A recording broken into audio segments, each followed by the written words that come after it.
Good afternoon, everybody. Please, let's rise for the national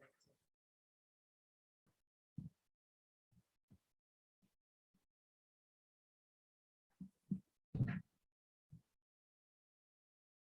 One, two, go. Arise, O compatriots, Nigerians call obey to serve our fatherland.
Please, all the Canadians in the house, stand by Molly as she sings the national anthem.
Good afternoon, ladies and gentlemen. Please let's have our seats.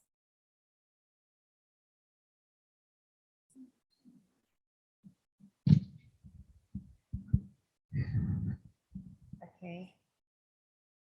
So I'm sorry. I know we are all behind schedule, but we're gonna take it as fast as possible. I have with me here Miriam Yusuf and Molly Mio for the opening remark. Thank you. Good afternoon, everyone, and good morning to those joining us from Canada. I once again apologize for the delay, but we're here now and we're definitely excited to be here. It gives me great pleasure to be speaking with you all. On behalf of myself and Miss Miriam, I want to extend my greatest thanks for you all taking time out of your day to be here with us. We have some wonderful presentations that will hopefully provide you with more answers than questions. However, we will be holding a question period after each presentation. So please be sure to write down your questions so you're not going to forget them. Ms. Miriam? So when we were brainstorming the title of this event, one of the titles that came up was The Power of Now. What does the power of now mean to you, Ms. Molly? The power of now means to me that there is no time like the present. And to me, absolutely, that is correct. To me, it means that we should all live in the moment, but in the context of the education of our kids, it also means currently we have so many different options. We have so many dreams and opportunities for our children. And then I thought, why don't we say two of a kind? Because of this new journey that we're embarking upon with Cradle to Harvard. At Southern Ontario Collegiate, we are very passionate about our student success, as is Cradle to Harvard.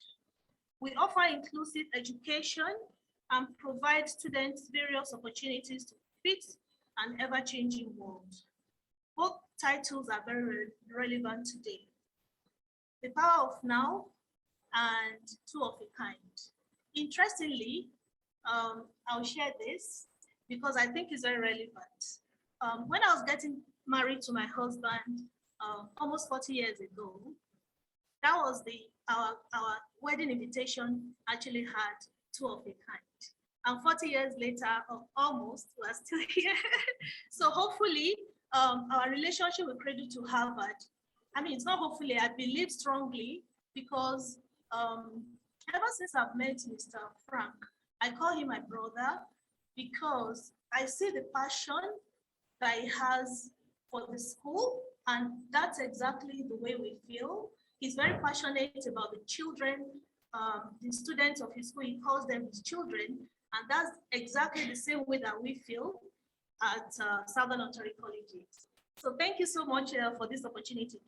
So the power of new, the relationships that are available to us in the present, and the relationship. So what we are celebrating today is the relationship of these two amazing schools. We are two of a kind. Thank you.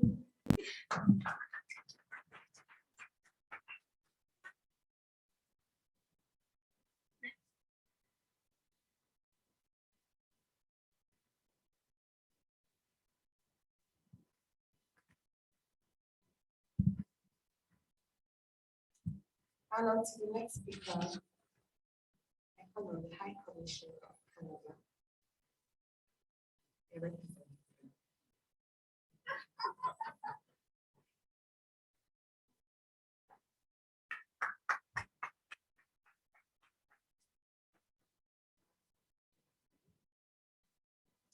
Good afternoon, everyone. Can you please confirm that you hear me properly? Okay, so I will leave the mic alone. My name is Marjorie Dubin, and I am the Migration Program Manager at the Canadian High Commission. And I am here with my colleagues here. There's Shagan and Cindy. I first want to thank Mr. Frank for the invitation. It was impromptu, it was unexpected, and he's putting me on the spot today to speak. So thank you, sir. We've recently had the pleasure of visiting the school and basically understanding the curriculum that is provided.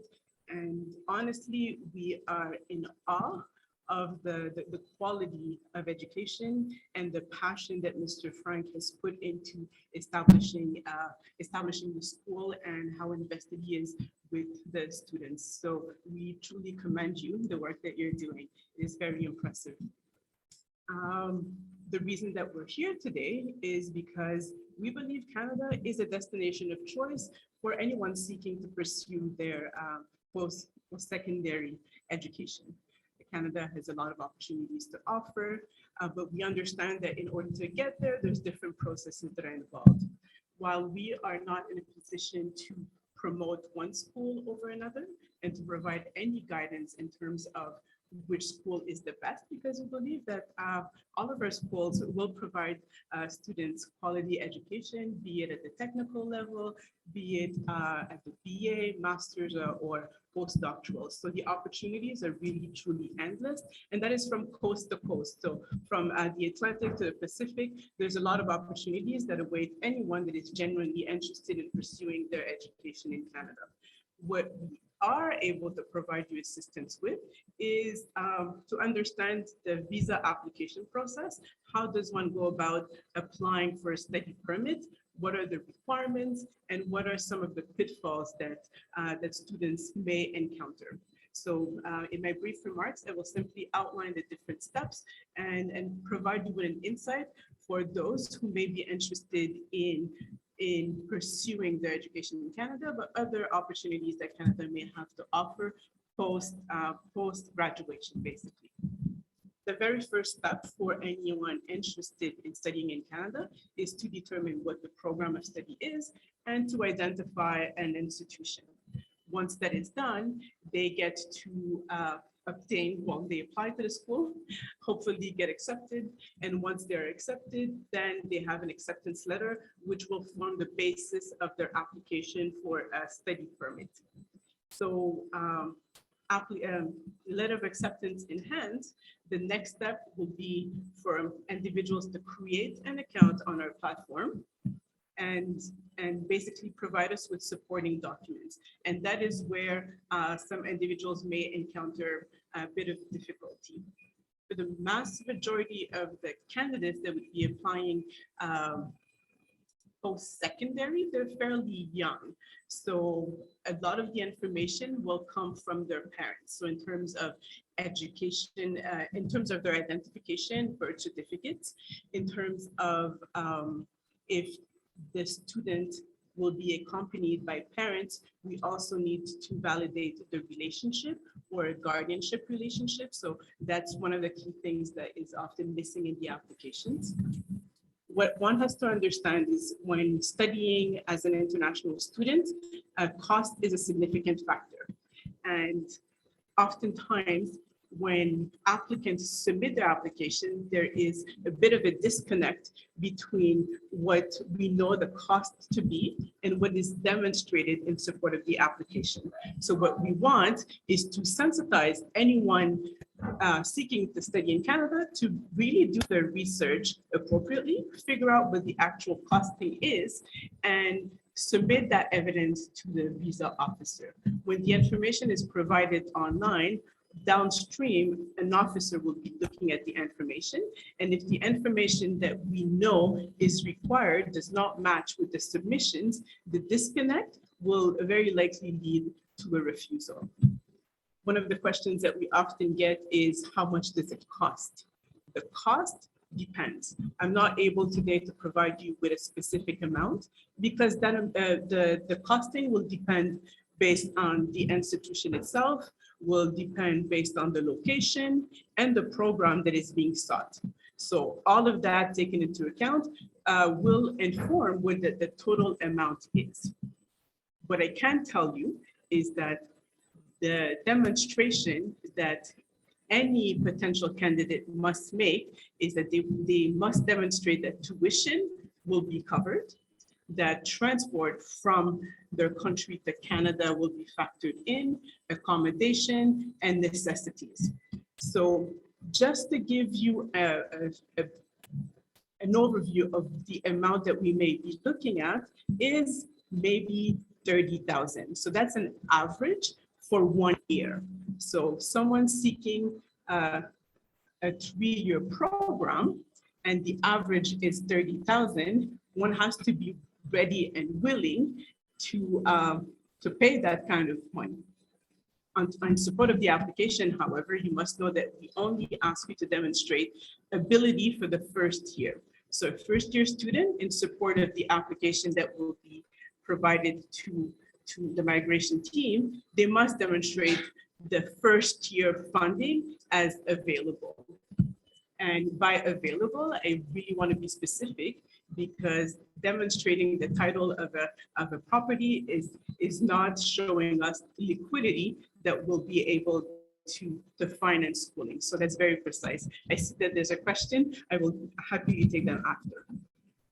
So I was basically detailing what the requirements are. I mentioned the letter of acceptance. I mentioned identity documents. Obviously, they will need a valid passport. Availability rather of funds is critical.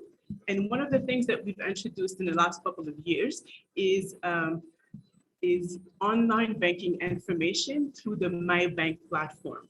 So MyBank is like I said, an online platform that basically transmits the information from the banking institution through to us by a secure pathway. So a document will be issued by MyBank, which will then be uploaded to our system, and we'll be able to verify the banking information that is provided.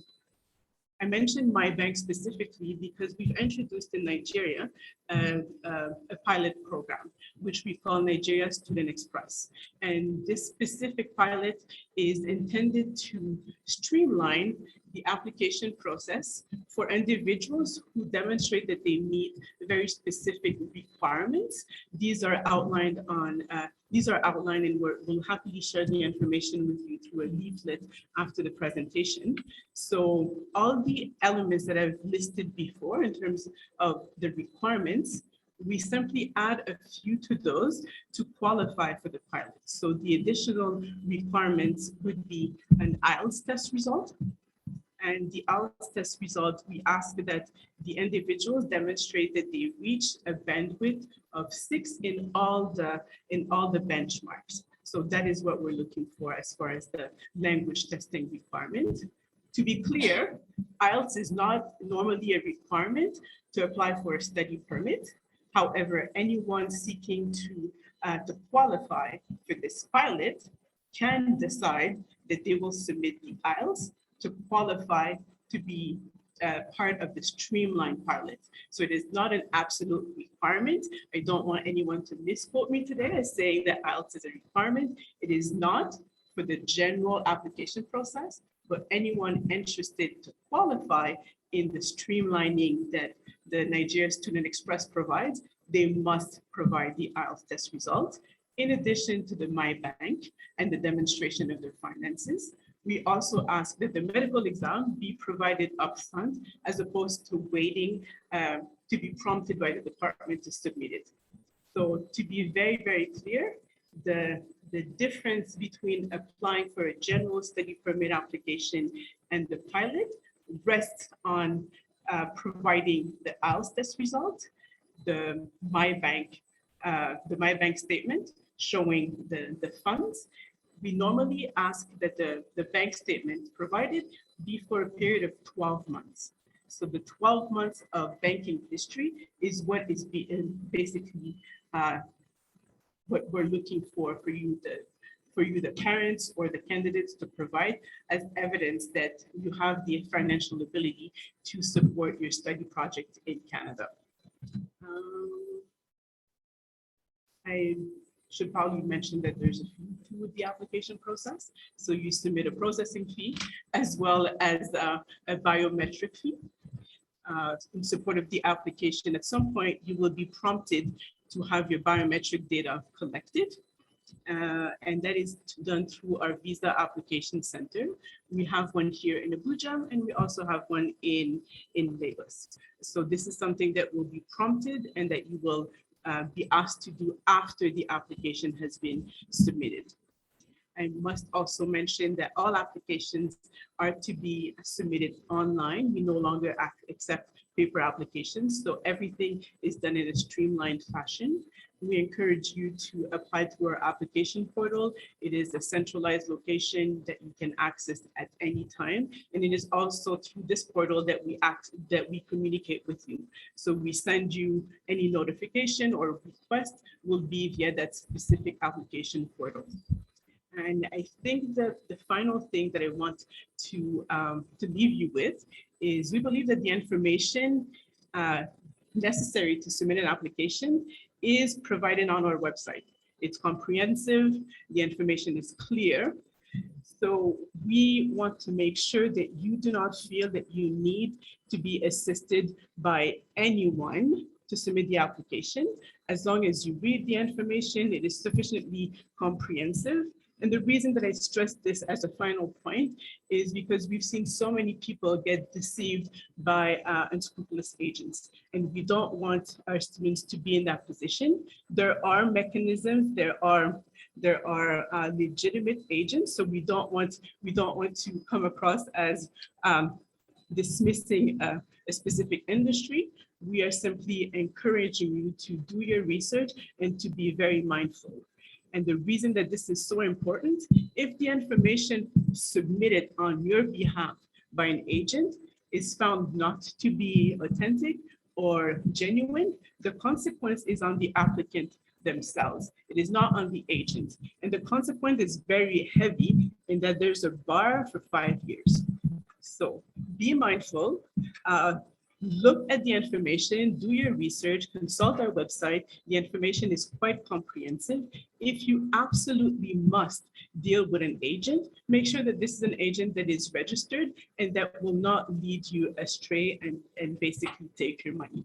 So in a nutshell, we believe Canada to be a destination of choice. We have a lot of opportunities that are available to potential students while they're studying, but also post-graduation as far as working and as far as applying for permanent residence. So we will be available for any questions that you may have. Thank you for your attention.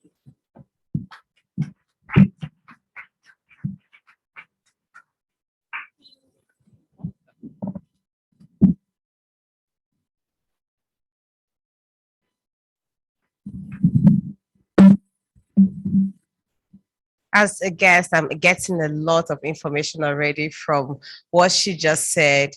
She highlighted a lot of important messages that will put us through.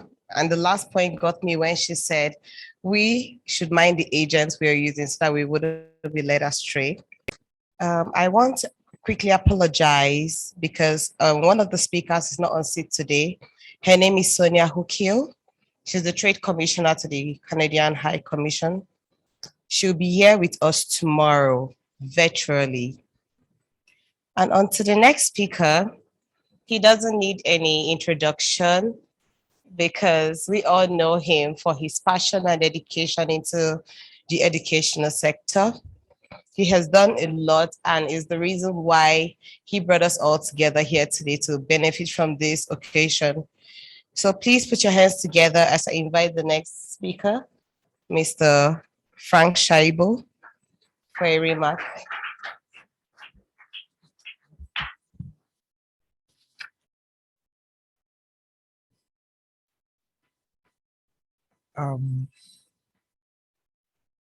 The counselor in charge of migration, Canadian High Commission, and her team. Cindy, Shegun, it's our honor and pleasure to welcome you here today. My sister, my partner, and my auntie. You will not understand why I call her my auntie. One of the Nigerian students she told me a story earlier today. And she said one of the Nigerian students in Canada, in SOC, that's the Southern Ontario Collegiate, on her birthday, sent her a message and addressed her as auntie. And she probably didn't understand what auntie meant. So but until she asked Mrs. Miriam Yusuf, I said, please, does auntie portray any form of endearment? And she said, yes, it's okay. So she is my auntie. And she's my 2 minutes auntie. I'll tell you another story of 2 minutes. Because in Nigeria, when she calls me, I say, okay, Molly, I'm going to be with you in 2 minutes. And that 2 minutes, she would need to wait for another 2 hours. So this afternoon, when I told her that where our guests have gone to do pick up from schools to pick their kids and all that, so we need to give them 2 minutes. She said, oh. Well, our very esteemed and highly distinguished parents, I want to say a big welcome to you all. It's my pleasure to be here with you, as always. For those of us who are parents from cradle to Harvard International Schools, I don't think you need introduction. I'm just the head boy of the school. I'm a teacher and a deliberate one for that matter. And for those who are new, our friends from other parents who are from others, whose kids are in other schools, I say you're welcome to this program. SOC, that's Southern Ontario Collegiate, I'll say is one institution that we went into a marriage with, and our marriage is like that of the marriage, is like that, those kind of marriages that hold in the Catholic churches. You know, in the Catholic Church, we do not have divorce. You don't divorce. It's for better or for the worse. So we are here together, we live together, and we raise our kids together. Yes, there's something about Southern Ontario Collegiate, and that particularly that motivated me is the fact that the custodianship program at Southern Ontario Collegiate is something out of the books. I have testimonials, I've had leaders of this country whose kids have passed through that institution. Southern Ontario Collegiate is about 40 years old. It was established in 1980. And for me, it's not that kind of banking where you say, oh, First Bank, the first bank. I know that. No, that's not that kind of banking. I'm talking of results. They produce results in SOC. And I want our kids, your kids, my kids to be part of that journey. I am a fan, a big fan and a lover of Canadian education. Cradle to Harvard, as you know, is a Cambridge school. We are a partner school of the British Council. But interestingly, we run a hybrid curriculum at Cradle to Harvard. Different, it's out of the books. There's no textbook format in our curriculum. We run 3 curricula, and that is the Nigerian curricula. We have the British curricula, and we run the Canadian curricula. And basically, we do that because from grade 10, we begin to train our kids to prepare them for what we call the OSSD, the Ontario Secondary School Diploma Program. And that's why we believe that this partnership is not one we will toy with. This partnership is not one we'll joke with. And this partnership is something we should invite you all to come and partake in and benefit from, so that we can all be excited, accelerated at the end of the day with the performance of our kids and what we turn them out to become. It's not by accident that the migration team at the Canadian High Commissioner here, they are not here by accident. Something happened. You know, I got a mail from them and I said, oh, I was excited. I will not say I boxed them to a corner. I pleaded with them to say, look, come on. Would you guys mind if you are a part of our program on the 24th? And I said, oh, we have to look at our calendar. I want to say a big thank you. I appreciate this. I will not take this for granted. And for every parent here who is desirous of having his or her kid to study in Canada, I want to beat my chest to say that I will support you all the way through. Not by way of being an agent. I am not an agent in any way. No. But when our applications are your applications are filed and all documentations are properly done, you follow them meticulously, because I am a very meticulous person. You let me know after filing your applications. Of course, we would only lend our voice to it and see how it comes to fruition. As long as we do the right thing in the process of filling out the forms, in meeting all the basic requirements, I do not see anybody turning your child down in terms of a visa request. That's not possible. A majority of the times we have seen refusals, they are occasioned by unscrupulous agents who will tell you, oh, please tell them that that's your husband's brother's brother. I remember assisting a pastor who was a friend of mine, and he said, look, I want to apply for American visa some years ago, some 10 years ago. And I assisted him, supported him, and he got the visa, himself and his wife. I said, okay, one of your kids, I want to pick your bills, let them come with my family for summer. Would you come with us? He said, yes. Now, at the time he was filling out his forms, he stated clearly there that he had 3 kids. Now, on the day he was coming for visa interview, he came with his house help, his caregiver. And I said, please, is this your child?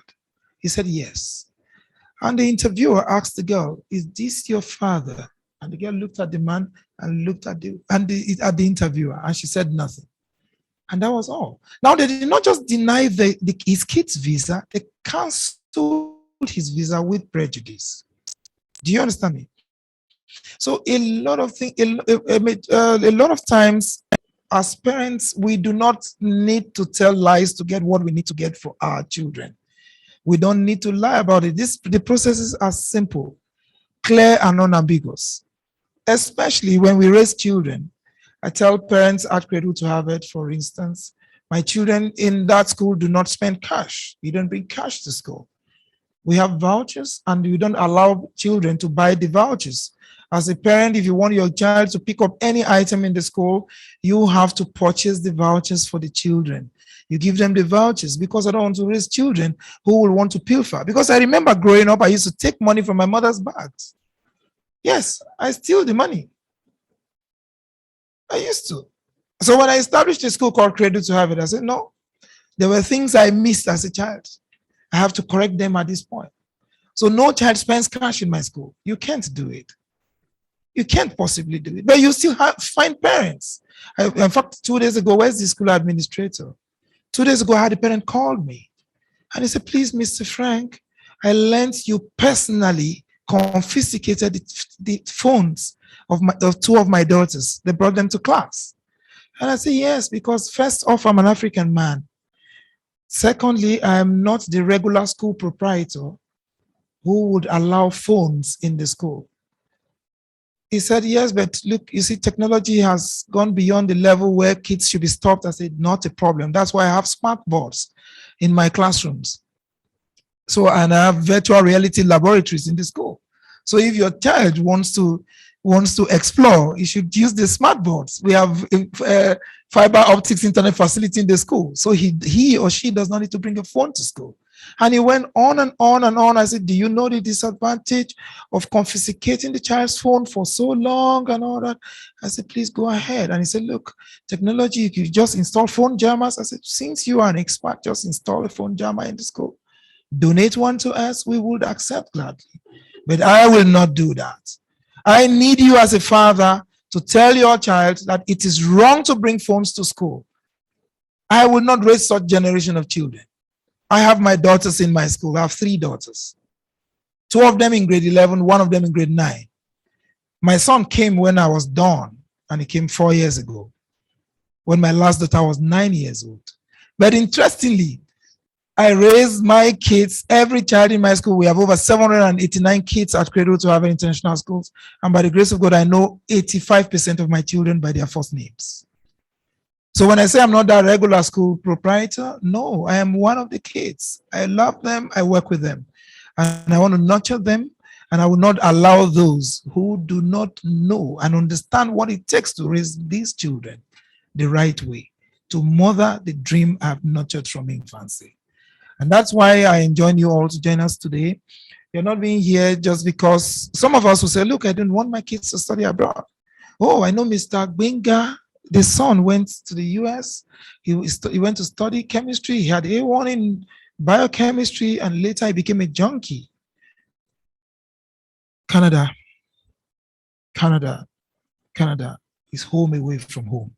I will market Canada more than they will do. Because I have been there. My wife will tell you, save for COVID, that I live in the air. I travel as many times as possible in a year, but I spend more time with the children in school too. I remember Mrs. Barnabas, you're welcome to this program. The daughter, I am Madam Counselor. I remember telling you that I had one of my pupils who had an all A's and got a scholarship of $72,000 US. Yeah, the mom is here. Mrs. Barnabas, please stand up for recognition. She's here today because she still has one of her sons with me. And that one, I'm sending that one to Canada. I appreciate you all. I welcome you all. And I look forward to a mutually rewarding partnership with you. Thank you, and God bless you.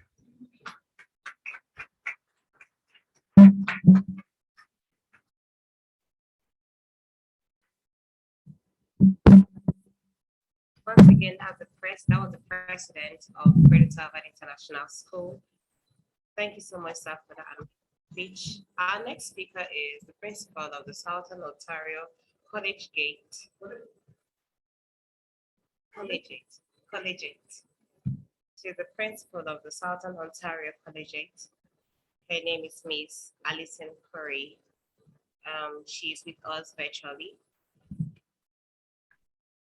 Hi, good afternoon. Before I begin, can you hear me? Yes? Okay, that's great. Thank you for Mr. Frank Shaibu's inspiring words. Your enthusiasm is contagious. I'm so pleased to be able to join you today, even if I can't be in the same room.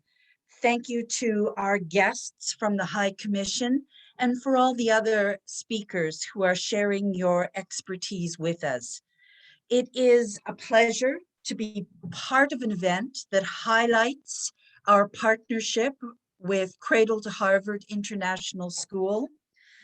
And we look forward to being a part of something remarkable that will inform and build opportunities and success on a number of levels. We expect great progress. Today, more than ever, education is one of the key factors for lifelong success. The right education opens doors to the future and enables young people to claim the power, the best opportunity that we can provide now in these crucial building blocks of learning. I'm very honored to be the principal of Southern Ontario Collegiate. Over my years in education, I've been a teacher, a counselor, and a vice principal. Much of my original work has focused on international education, supporting curriculum development, teacher training, and quality assurance. Like all of the team at SOC, we bring our accumulated experience and knowledge to the table. More than that, the team brings passion, enthusiasm, and joy to the learning experience. What we offer at SOC is an education experience with all the depth of the Ontario secondary school curriculum and personal attention and support. Students graduate with the Ontario Secondary School Diploma, the OSSD, which is respected worldwide, and they graduate with life skills in communication, planning, discipline, and navigation of the digital world. They are empowered to succeed. One of the strengths that we've gleaned in our more than 40 years of operation is the ability to respond and grow, especially when faced with local and global changes. When COVID hit the world and travel and study permits were not happening, we were able to offer remote learning. Molly, our guidance counselor, who you'll be meeting today, keeps in close contact with all Ontario universities so that when their emphasis for specific prerequisites and programs change, she's already aware and she's able to help students access their chosen programs. As parents and educators, you know that developing a plan for each child is important. We help students identify their strengths and discover the growing number of opportunities available to them. These learning programs that students encounter in colleges and universities today have the power to shape a world that we may not even recognize. What we understand, I think all of us in this room today, is that the quest for excellence is important. Not every student may consistently achieve 95%, nor should they expect to. But all students can recognize their strengths and work to their best capacity. It is that desire for each student to achieve their best that sets our students on the right path. And it is our commitment as educators to recognize each student's strengths limitations, and goals, and to support their achievements. This is what makes our schools and the education we provide world-class. Commitment, personal attention, excellent educators, cutting-edge programming, empowerment.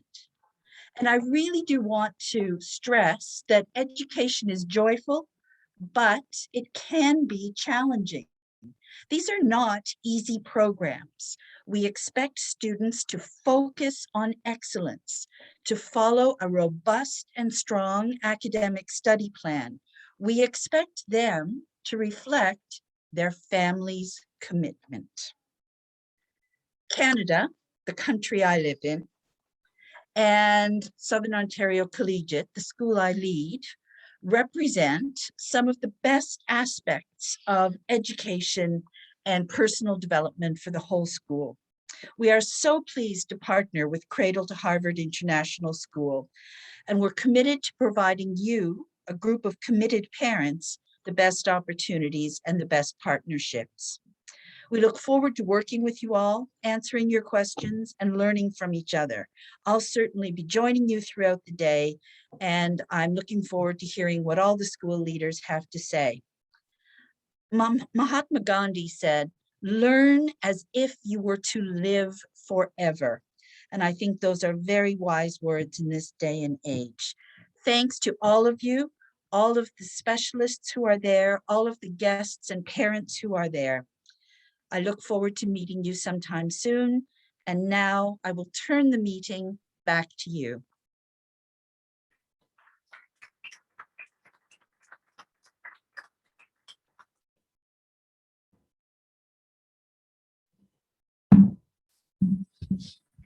Thank you so much, Ms. Alison Curry. So our next speaker, she'll be exploring education in Canada and Southern Ontario Collegiate. Please welcome with me and our big auntie, Molly Mio. Hello, thank you. I'm Molly Mignot. I am the guidance counselor at Southern Ontario Collegiate. First and foremost, I want to thank all of you for joining us here today. It's my absolute pleasure to be here. And I also want to say thank you to everyone for greeting me so warmly. It's my first time in Nigeria, and I have to say it's been a wonderful experience thus far.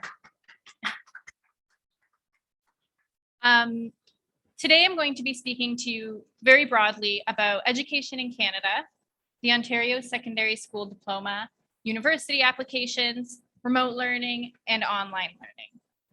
I kindly ask you that you do hold all of your questions until the end. I will be answering some questions as time allows. So education in Canada is one of the highest priorities of the Canadian government. In Canada, education begins at the age of 4 and continues through until post-secondary school. Most students at SOC are with us for either secondary school or pre-university preparations. In Ontario, 85% of students will graduate through the public school board. At Southern Ontario Collegiate, this number rises to 98% of all of our students, not only graduating, but attending post-secondary institutions. While the Ontario system is rigorous, one of the great benefits is that it's developed to support the unique individuality of each student. So we provide options for students to choose their own courses and create their own pathways. Ontario places great emphasis on the importance of literacy and math, and has one of the top literacy programs globally. Additionally, Ontario's education standards are ranked among the top 5 globally. Ontario as a province has the highest So Ontario as a province has the highest proportion of reputable post-secondary institutions. These institutions include the University of Toronto, University of Waterloo, Queen's, and of course, Hamilton's own McMaster University. So where is SOC located? Southern Ontario Collegiate is located in the downtown core of Hamilton, Ontario.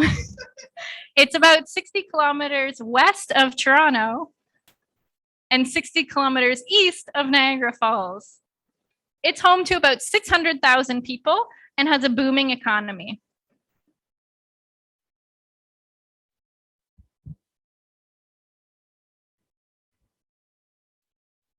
This is the Hamilton downtown core. So it's very safe, it's very exciting, and has a lot of very fun activities for you to participate in. So now I'm going to talk about education at SOC.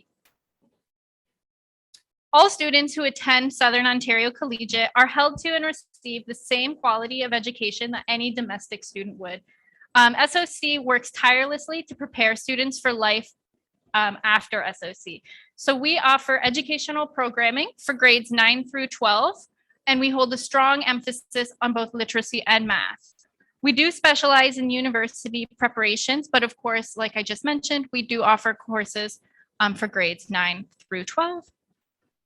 Additionally, SOC works to acclimate students to the new challenges that they'll face in this new curriculum. Our extraordinary teaching staff dedicates their time to working with students, developing their skills, and providing them with the educational foundation to succeed in Western post-secondary institutions.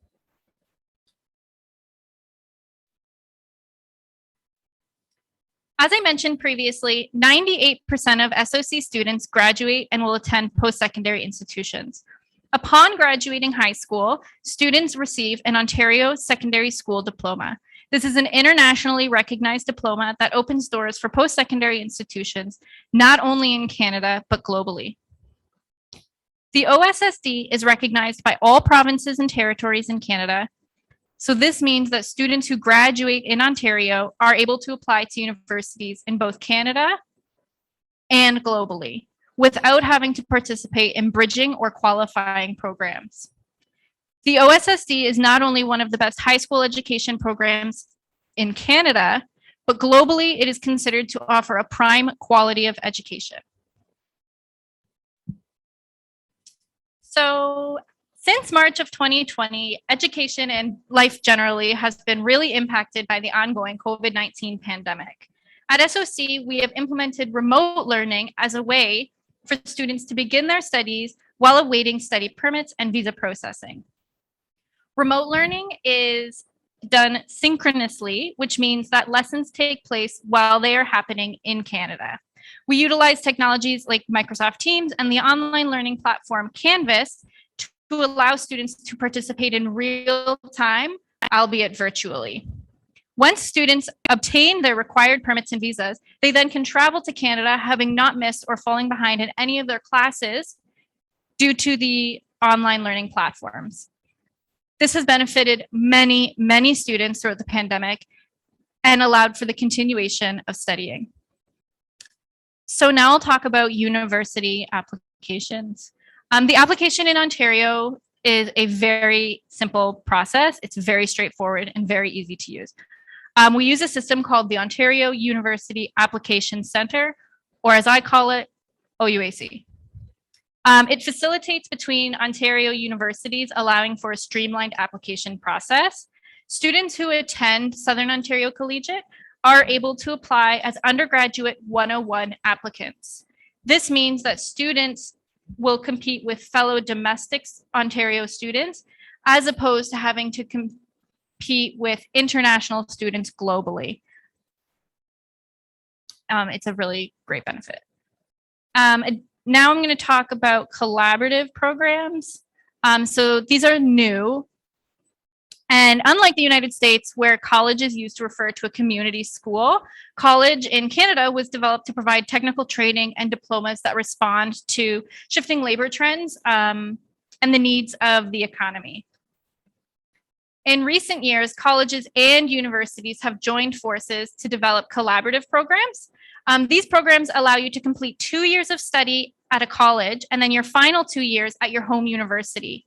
Almost every university in Ontario offers these collaborative programs, and students who participate in these programs do graduate with both a college diploma and a university degree in the same amount of time that it would take you to do just one standard university degree. Additionally, joint degrees are very flexible and they're easily customized, so students can determine their areas of study. Additionally, these joint programs give students greater access to resources, professors, and they're less expensive than taking the two programs separately. These programs have become increasingly popular, not only with students, but also with employers. Now, where do Southern Ontario collegiate students get accepted? SOC students get accepted to a wide range of universities in both Ontario and Canada. Some get to go to University of Toronto, Trent University, University of Ottawa, Brock. Acceptances, however, do differ from where they might actually attend. So Southern Ontario collegiate students attend an even broader amount of universities. The reason for this is that students apply to more than one school, but they only attend one school. There's multiple reasons why students would choose one school over the other. It might be location of the school. Is it in a cosmopolitan area? Is it in a rural area? The cost, or simple factors as in their friends are going there. Now, another factor that students choose is scholarships. So the University of Ottawa has a plethora of scholarships available to international students from Africa. This year, they announced that students who are studying in a specific undergraduate program in English, civil engineering, social science, and any faculty of science program, excluding biochemistry and nursing, are eligible to receive an automatic scholarship ranging from $50,000 to $100,000. So the amount will be divided by your 4 years of study, and it is dependent on your admission average. However, it's automatically granted to English-speaking African students who are studying in those specific programs. Notably, the University of Ottawa also has presidential scholarships for international students, excellence scholarships for African students studying English, and the Chancellor's Scholarship for international students. These scholarships are not automatic, and they are based upon grades and extracurricular activities. And there are many other scholarships that you can apply for. However, these ones are the most notable due to their large financial stipend. At other universities, there are some other important information. Go back one. There's some notable scholarships at other universities as well. The University of Toronto has the Lester B. Pearson International Student Scholarship Award. Trent University has the International Global Citizen Scholarships. Among the international program, the Levy Scholarship. And the University of Alberta has the President's International Distinction Scholarship. So every university will have scholarships that students are able to apply for, in addition to the entrance scholarships that may be granted. It just takes a little digging and a little time to apply. Now I'll talk about the guidance department. So as you know, I'm Molly Mignot. I'm the head of the guidance department, and I work tirelessly to ensure that every student receives an individualized academic and career plan. This includes one-on-one meetings with students to discuss pathways, and I'm really aware of the fact that international students face a unique set of challenges. I work tirelessly to help them find the medical, both mental and health services that they may require, and I work collaboratively with students and teachers to develop personalized solutions to help students succeed. My role is to guide students on their academic and career journey.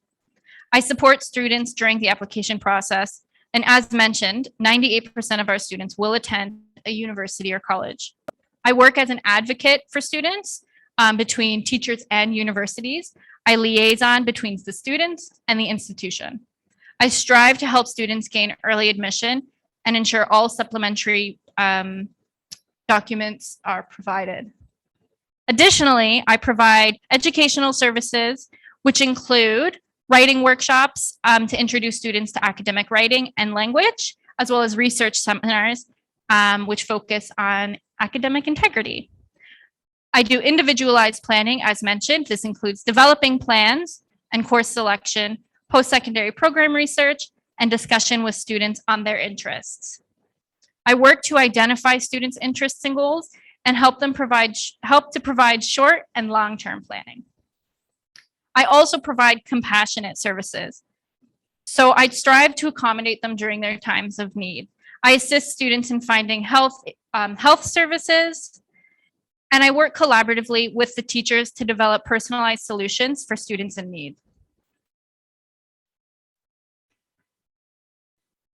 SOC, as mentioned by Ms. Allison, has developed a program to build on the existing skills and experiences of Southern Ontario Collegiate students. We prepare them for every aspect of university life.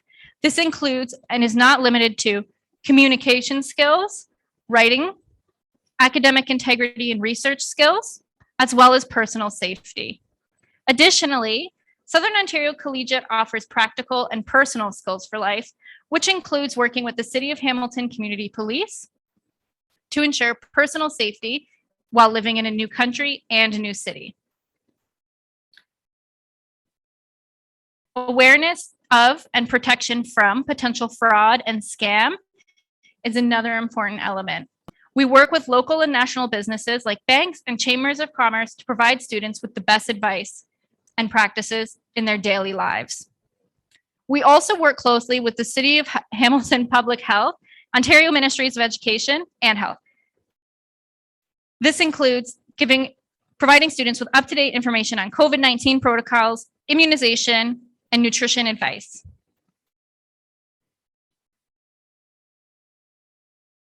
This programming gives students an understanding of the way communities function and thrive. It fosters compassion and initiative.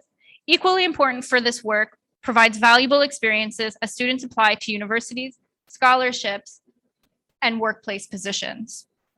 Lastly, I'll talk about online learning. So Southern Ontario Collegiate has an online learning platform called the Online Academy.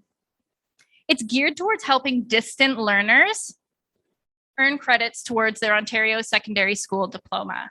The Online Academy caters towards students who want to study independent to the classroom. So this is not like remote learning, it's independent to the classroom.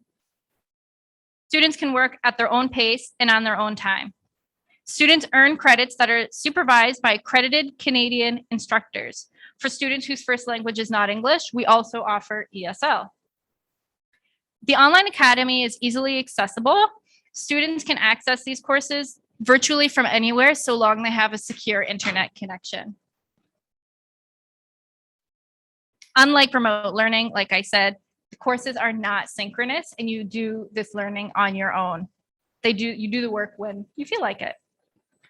The courses are self-guided. Students will have meetings with their supervisors and all of the instructors are experienced in supporting successful learning with students from a wide range of educational and cultural backgrounds. While the Online Academy offers courses for students ranging from grades 9 to 12, we specialize in supporting students who are preparing for post-secondary education. We offer key grade 12 courses like calculus, physics, and advanced functions. The Southern Ontario Collegiate Online Academy is authorized by the ministry to provide courses offering credits towards your OSSD. Due to the high level of accessibility of the Online Academy, we encourage groups of students to enroll in courses together. This would create a sense of camaraderie and students can support each other while collectively learning at a distance. I would like to thank you all for listening to my presentation today. And if you have any questions, I'm more than happy to answer them as best I can. And if you'd like to wait for the break, we can also talk one-on-one then if you're more comfortable doing that. Thank you.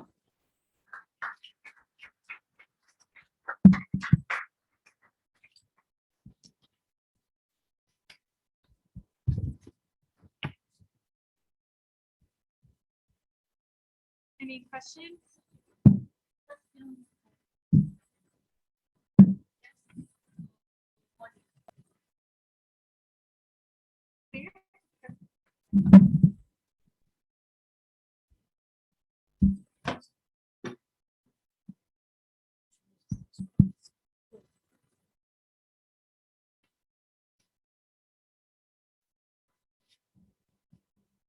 Good afternoon, everyone. My name is Hijama. Okay, my question goes, I want to find out if there's any age limit as to apply for the college education. Thank you.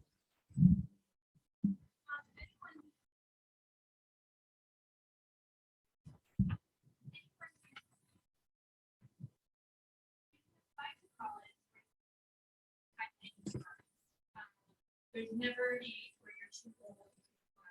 The only issue is that oftentimes, so the age of consent is a little bit challenging for students to live up under the age of 16.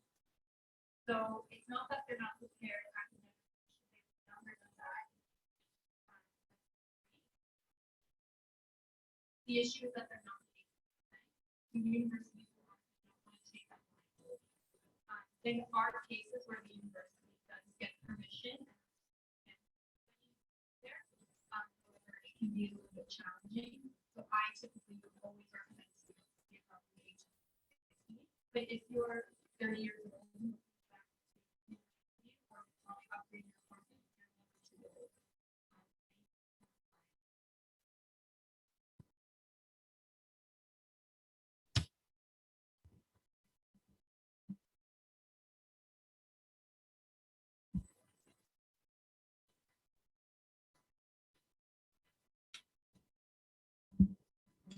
Good afternoon.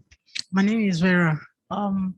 There's something that Madam here said concerning an agent, something applying for visa. Okay. In case maybe an agent has already maybe previously handle your application one way or the other, and at the long run you don't have the visa or something else, or they denied you from it. How do you solve the problem in case you want to apply? Because you can't say that they didn't give you admission or you didn't get a visa, they denied you, so you stop applying. So what can you do about that to rectify the problem and move forward? Thank you.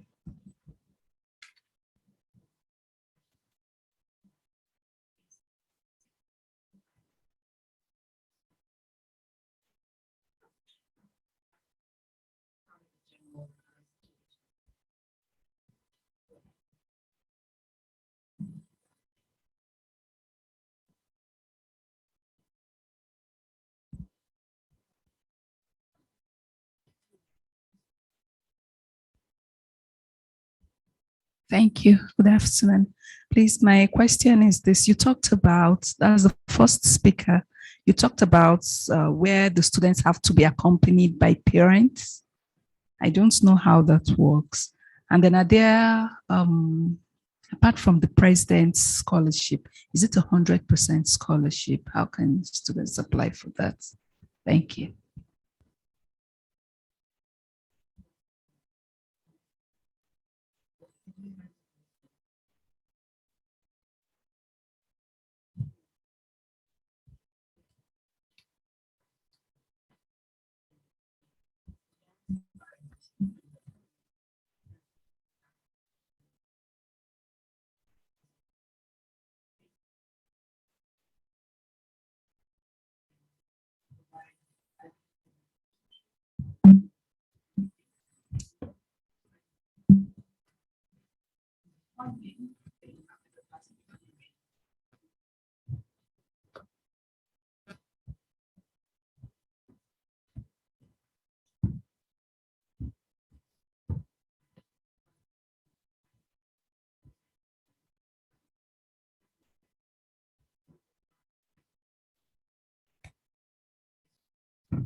All right.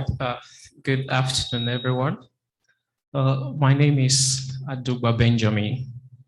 I want to come in from the side of the physically challenged learners.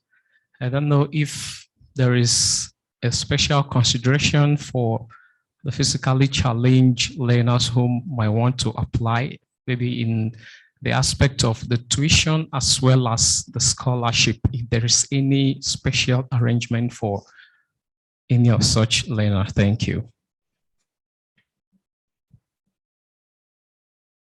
Okay, like a physically challenged could be someone with a hearing impairment and all that. If there is any special arrangement in terms of their tuition and the scholarship, or it's just flat for everyone. Thank you.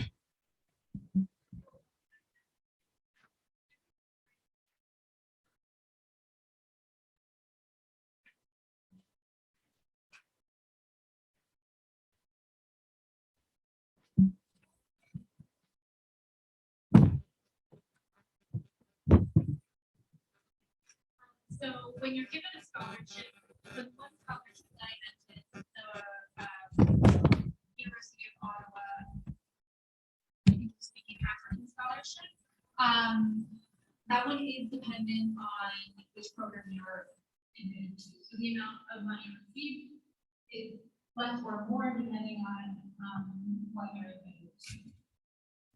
But the tuition is never the same for everyone. Every program costs a different amount of money, and the amount of scholarship will.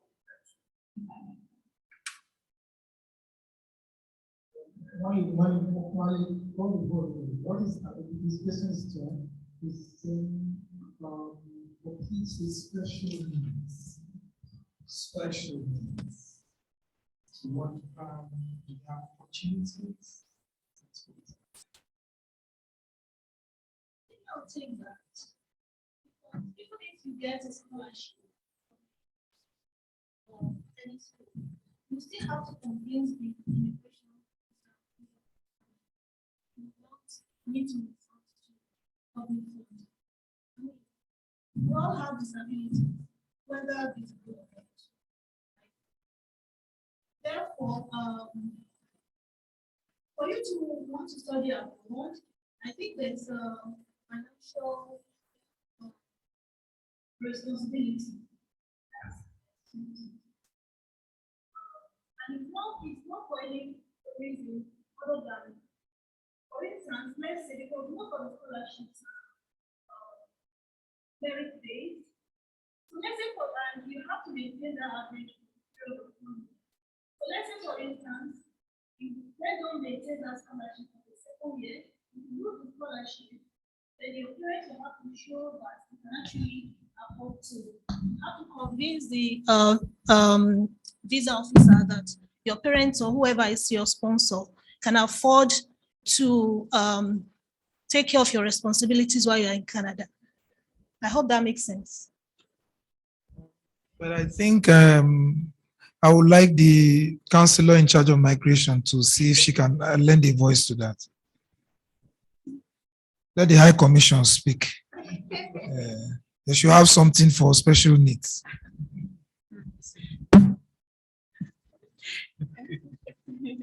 So if I understood the question correctly, is whether or not there are special mechanism or any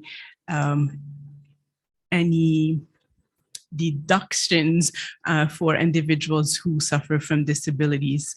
I am actually not the correct person to be asking that question.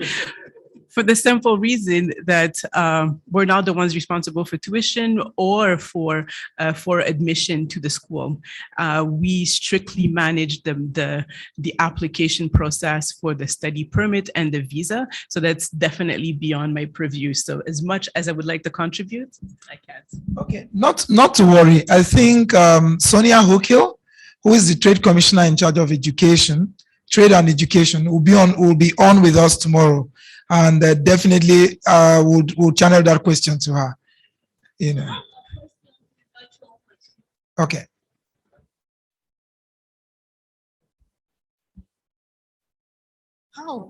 How? Okay, please speak up or ask your question. Roslyn Omali. Yeah, good afternoon. Good afternoon. All protocols observed. Thank you, SOC, for the great opportunity. I would also want to thank the organizers of this forum. I have a question or a concern to express to the Canadian High Commissioner in this forum. Mine is in respect of visa application approval for my daughter. My daughter commenced remote learning in SOC since September last year, 2021. Her visa application was submitted in June and then followed by the biometrics same June. By July, her medicals was completed, but up till date, her visa has not been approved. It hasn't been rejected, and the status keeps saying everything has been submitted. The last update was in July last year. She has been on remote learning. It's not been easy, especially with the time difference. And she wrote a complaint to the visa office in January. She got a response that they were working on it due to the COVID and all of that, and she'll hear from them soon. And up till date, the visa has not been approved. It's really giving us a lot of concern because the program in SOC is ending in June 2022, and then she's supposed to commence her university program by September, which she has already applied to about 4 universities. So I don't know where we are, because without the visa, how does she continue with her program, even after the remote learning, and she's done with SOC? So please, I need help. We really need help. Thank you. Thank you for your question. Yeah. And as I mentioned to another participant before, there are case-specific situations that this forum is not appropriate to answer. So unfortunately, I cannot address your question in this forum. In terms of processing times, there has been a delay. As you all know, we've been navigating a pandemic during the last 2 years. Everyone is interested in coming to Canada, so they have not stopped applying. While capacity may have been reduced in terms of actually processing applications, the interest and the application intake has not stopped. So we are now faced with an incredible volume of application to process. So do bear with us. We are aware that there's a delay in the processing times. So it's not ill will, it's simply a question of capacity. I understand that I'm not fully addressing your question. However, this is simply not the appropriate forum for your daughter's privacy. We decline to respond. And I believe that she's used the appropriate forum given that she was provided an answer. So if she continues to have concerns, I do invite that she returns an email to the same platform that she used.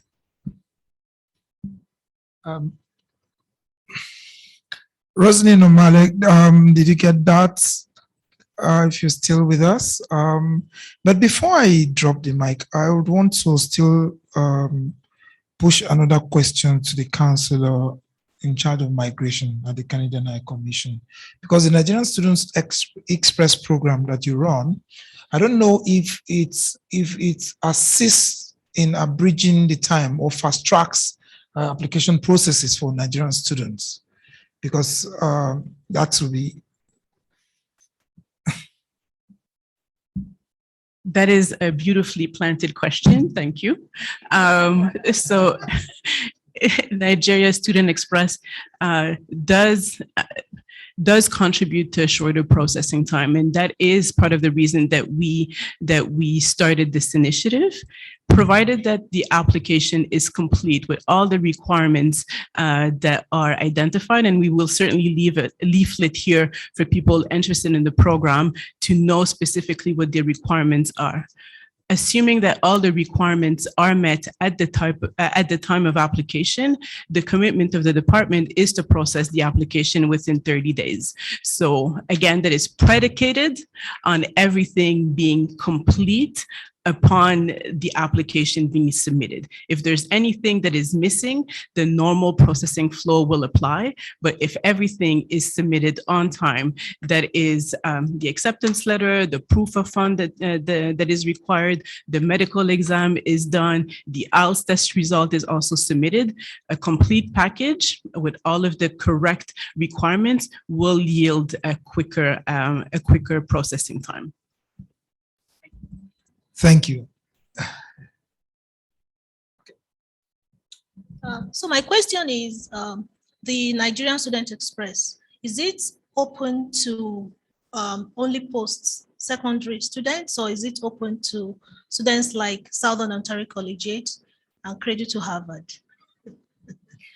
So is it open to, because I know currently you have to be going to a university or college. So that's my question. So is it open to all students that have the requirement, or it's specific to post-secondary? Okay, thank you.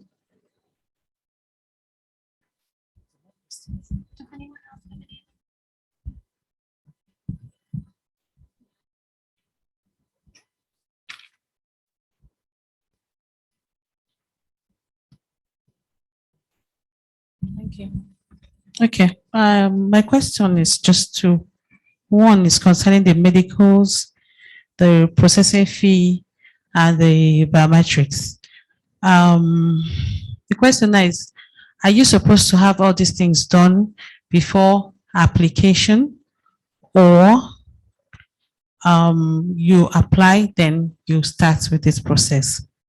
My second question is about the IELTS. The commissioner mentioned that the IELTS is not the basics for the visa, because most times people fail IELTS, they withdraw, they don't go ahead with the application. Please, I need a correction on this. Thank you,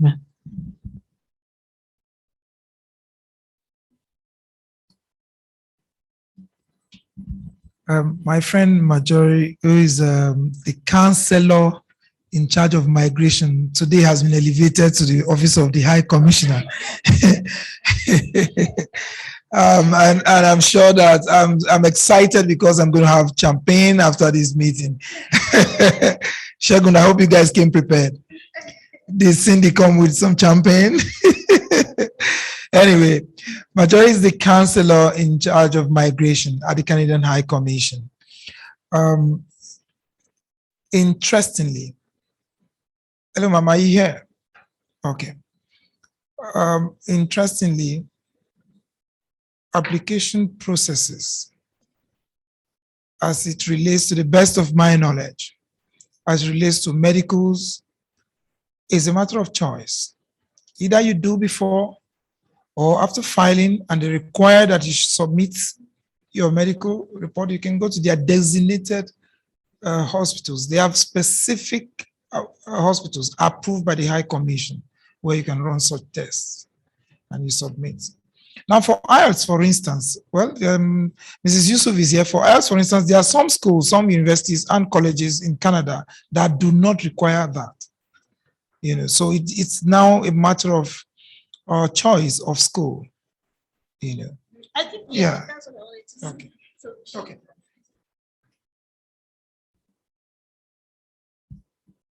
Thank you. It's a very good question. As Frank pointed out, it is not an absolute requirement.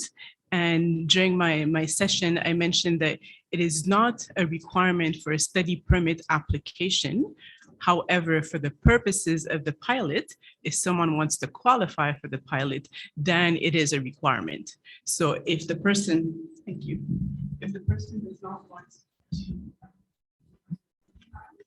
it's not a problem per se for immigration purposes, but again, they make the requirement of the NCLEX. So there's this.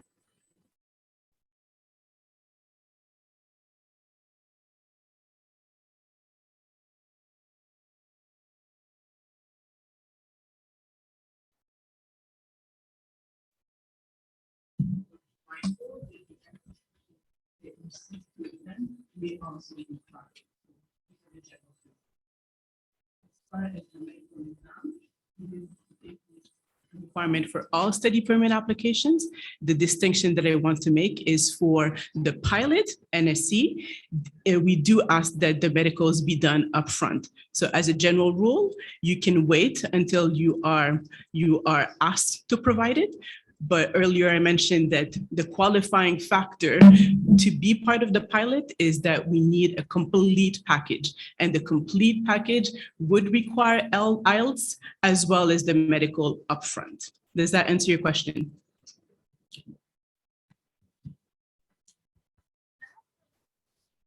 So let's say, for instance, the student is going to a high school like ours, and they have the complete package. Would that help their application? Like if they follow the principles of the Nigerian Student Express. If somebody is going to a high school and they follow the principles of Nigerian Student Express, would that help them? A complete package is always helpful and always welcomed. It contributes to not having delays, but the parameters for the pilot are very clear and it applies to post-secondary. Okay, thank you. Thank you.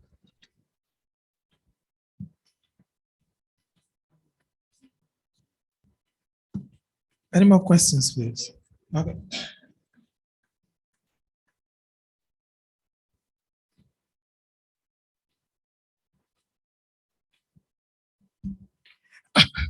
Good afternoon, everyone. Ms. Molly, please, I just want to find out your students in SOC, do you help them in getting scholarship? And do you really put them through? And what does it take? I know it's on merit basis. Like what percentage aggregate will the child need to have to be able to enjoy some of this scholarship you just mentioned? Thank you. Excellent question. So I'm happy to announce that almost right now, out of the students who have applied through SOC, have almost all of them, I think I'm at 95% of my applicants right now have gotten scholarships. So oftentimes students with a high grade, 80 or above, will be granted an automatic entrance scholarship of some denomination. The amount will vary from the institution as well as how high their grades are. Now, these larger scholarships, they do require quite a bit of work on the student's behalf, writing applications and submitting. Often they'll have video components and stuff like that. So for the students who apply to the larger scholarships, I always edit all of their essays for them. I help them submit everything on time and make sure that on my end, I think that what they're submitting will be fruitful for them. I can't guarantee that they'll get scholarship. There's so many applicants, but I definitely do my very best to help them get the scholarships and at least submit what I think would be a successful application. Whether or not they get those larger scholarships once they've submitted is ultimately up to the university. And it depends largely on their grades and how well they've proven themselves as a well-rounded candidate. Usually to get a minimum entrance scholarship of $1,000, you'll need a minimum 80%. So then once you get into the higher percentile, those scholarship amounts increase. And then also when you're applying to external scholarships, ones that aren't automatic but require the external application, then you want a higher average than 80. and you'd want to be involved in your community through volunteering, sports, because they're generally looking for a well-rounded applicant to grant those scholarships to. But it is heavily based on how well you perform as a student. Any more questions? If you have more information about the Nigerian Student Express, our friends from the Canadian High Commission, my brain is not working, have dropped some more information here. You can just come and pick one. Or should we bring a question? Okay, we can take this question after this break. The day has been fast spent, and hello, good afternoon. Okay, good afternoon, ma'am. My name is Aisha Udlai. I want to ask a question in respect to the Nigerian Student Express. If I can remember correctly, she talked about one of the requirements, the bank statement. I think you mentioned 12 months. So I'm just wondering, is 12 months not too long? Because looking at Nigerian context, for somebody to keep money in that account, or does it mean that they want to see the inflow and the outflow of the cash? Because keeping such large amount of money in the account for 12 months. It's a great question, Yes, and thank you for very raising good. it. The 12-month that we're asking for is the banking history. There's not an expectation that the full amount will be available during that length of time. As you pointed out, what we're looking for is inflow, outflow to demonstrate capacity, just to make sure that that the funds have not been borrowed and will continue to be available. So is there continuity, and is the work is the flow available? So we're looking at historical information, if that makes sense. Does that answer your question? Yeah. Great.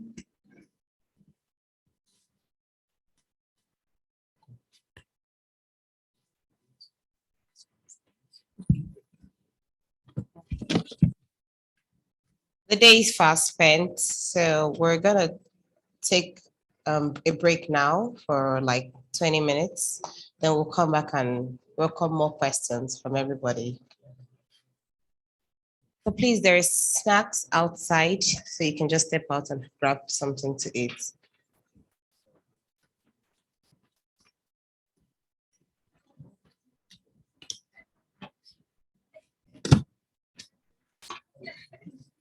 Oh, they don't play the video now. No, it's okay. No. Okay.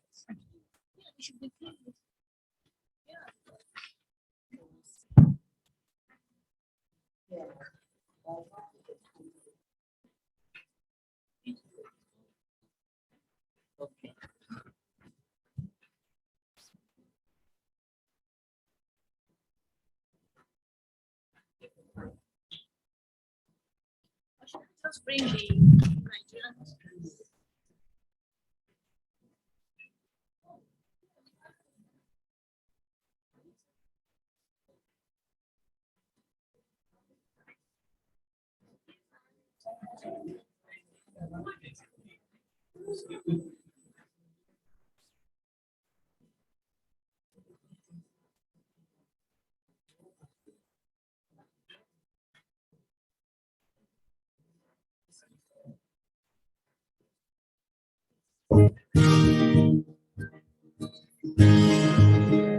Any school can look fun when you only highlight its most exciting events. If you really want to enjoy your time as a student, come to a place where students have fun every day, not just during special events. At SOC, we make every day as good as possible. These are the things that make every day at SOC great. After breakfast, there are a couple of classes. These classes are taught in modern classrooms by teachers who understand the importance of their students' success. Each of our teachers is passionate about letting you learn in the way that works best for you. Students are always excited to talk about the lifelong friendships that started while they were at SOC. Your lunch break is the perfect time to socialize with other students and build these friendships. We use modern technologies such as smart boards and have a fully functioning computer lab. These allow students to fully embrace the technology they will need in university, in life, and in their careers. If you need assistance, you can talk to our guidance counselor who will be happy to help you. When they're not in class, they can explore the vast city of Hamilton, as well as the nearby Toronto and Niagara Falls. When you're here, you're treated to a full home residence with your fellow students. This is another great chance to make new friends and to have someone to help you study.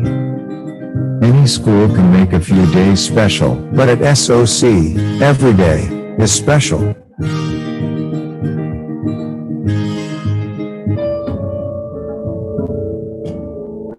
To be very honest, I feel like the workload is, like preparing me for what I might experience in university, so it's kind of helpful. So it's like giving me the mindset that this is what's like you're going to face, so just get ready. I'm taking physics, calculus, biology, chemistry, a whole lot of subjects, and those are really necessary for me when I go to university. And doing grade 12 in Canada helps to prepare me for university in Canada.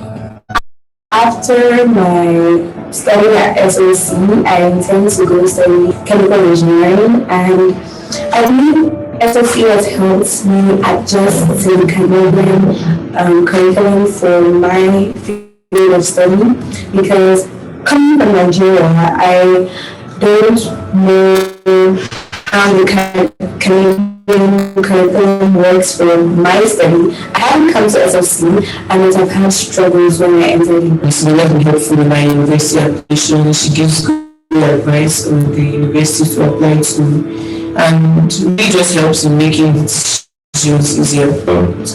Just really make sure that like our university application, everything are done. Yeah, I'd really like to say a huge thank you to Miss Molly, the guidance counselor.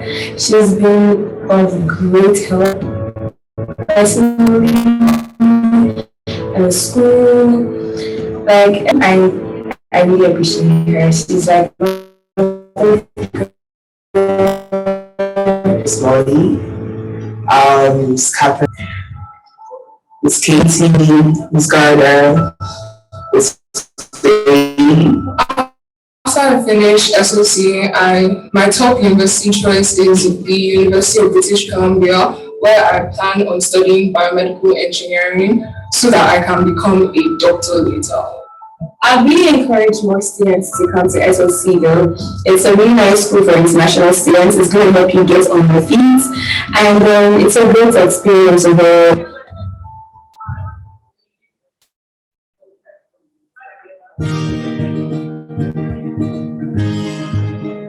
Any school can look fun when you only highlight its most exciting events.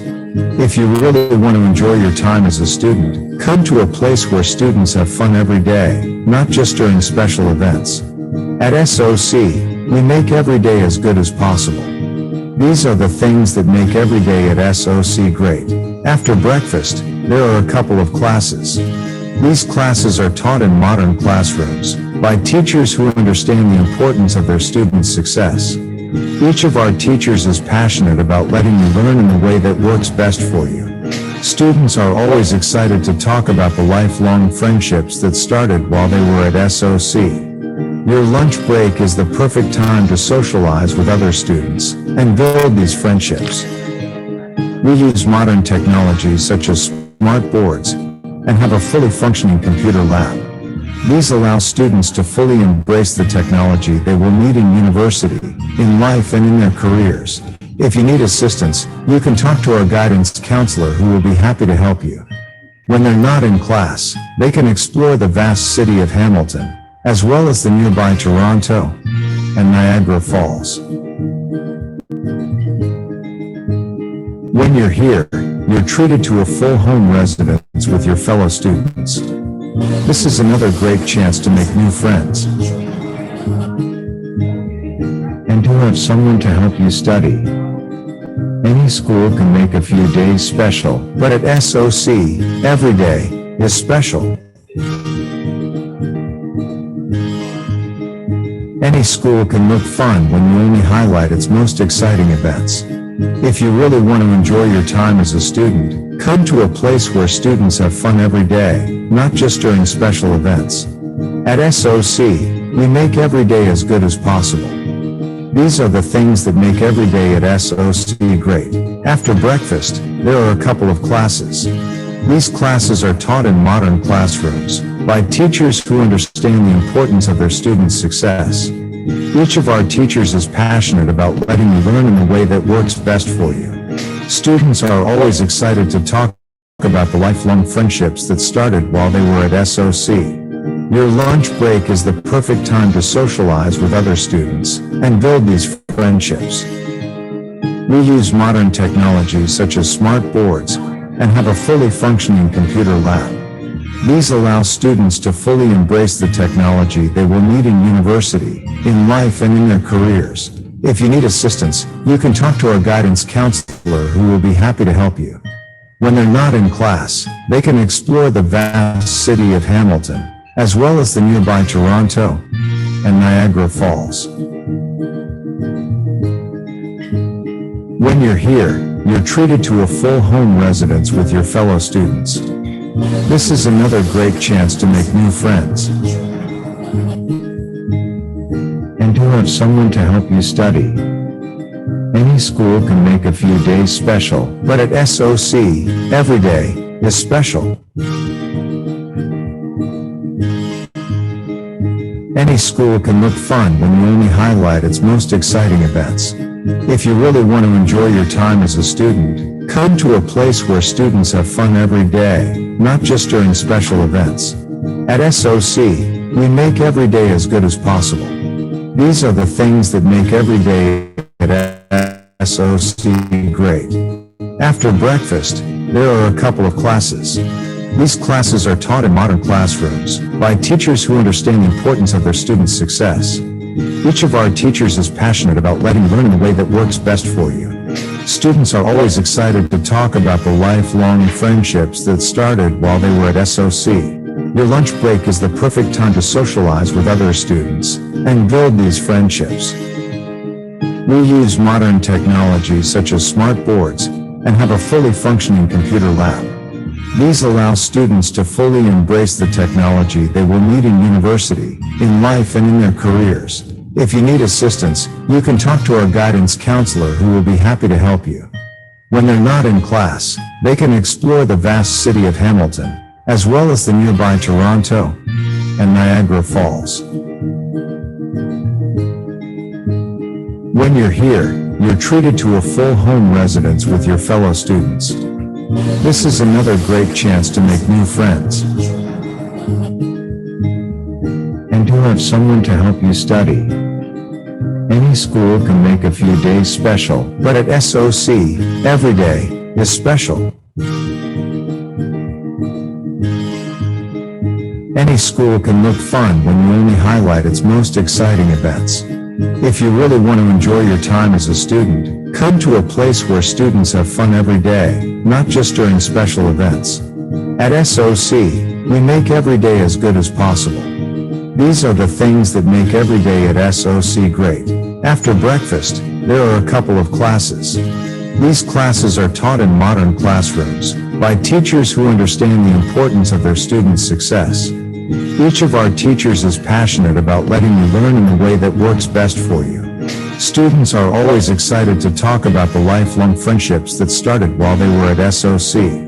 Your lunch break is the perfect time to socialize with other students and build these friendships. We use modern technologies such as smart boards and have a fully functioning computer lab. These allow students to fully embrace the technology they will need in university, in life, and in their careers. If you need assistance, you can talk to our guidance counselor who will be happy to help you. When they're not in class, they can explore the vast city of Hamilton, as well as the nearby Toronto and Niagara Falls. When you're here, you're treated to a full home residence with your fellow students. This is another great chance to make new friends and to have someone to help you study. Any school can make a few days special, but at SOC, every day is special. Any school can look fun when you only highlight its most exciting events. If you really want to enjoy your time as a student, come to a place where students have fun every day, not just during special events. At SOC, we make every day as good as possible. These are the things that make every day at SOC great. After breakfast, there are a couple of classes. These classes are taught in modern classrooms by teachers who understand the importance of their students' success. Each of our teachers is passionate about letting you learn in the way that works best for you. Students are always excited to talk about the lifelong friendships that started while they were at SOC. Your lunch break is the perfect time to socialize with other students and build these friendships. We use modern technology such as smart boards and have a fully functioning computer lab. These allow students to fully embrace the technology they will need in university, in life, and in their careers. If you need assistance, you can talk to our guidance counselor who will be happy to help you. When they're not in class, they can explore the vast city of Hamilton, as well as the nearby Toronto and Niagara Falls. When you're here, you're treated to a full home residence with your fellow students. This is another great chance to make new friends and to have someone to help you study. Any school can make a few days special, but at SOC, every day is special. Any school can look fun when you only highlight its most exciting events. If you really want to enjoy your time as a student, come to a place where students have fun every day, not just during special events. At SOC, we make every day as good as possible. These are the things that make every day at SOC great. After breakfast, there are a couple of classes. These classes are taught in modern classrooms by teachers who understand the importance of their students' success. Each of our teachers is passionate about letting you learn in the way that works best for you. Students are always excited to talk about the lifelong friendships that started while they were at SOC. Your lunch break is the perfect time to socialize with other students and build these friendships. We use modern technology such as smart boards and have a fully functioning computer lab.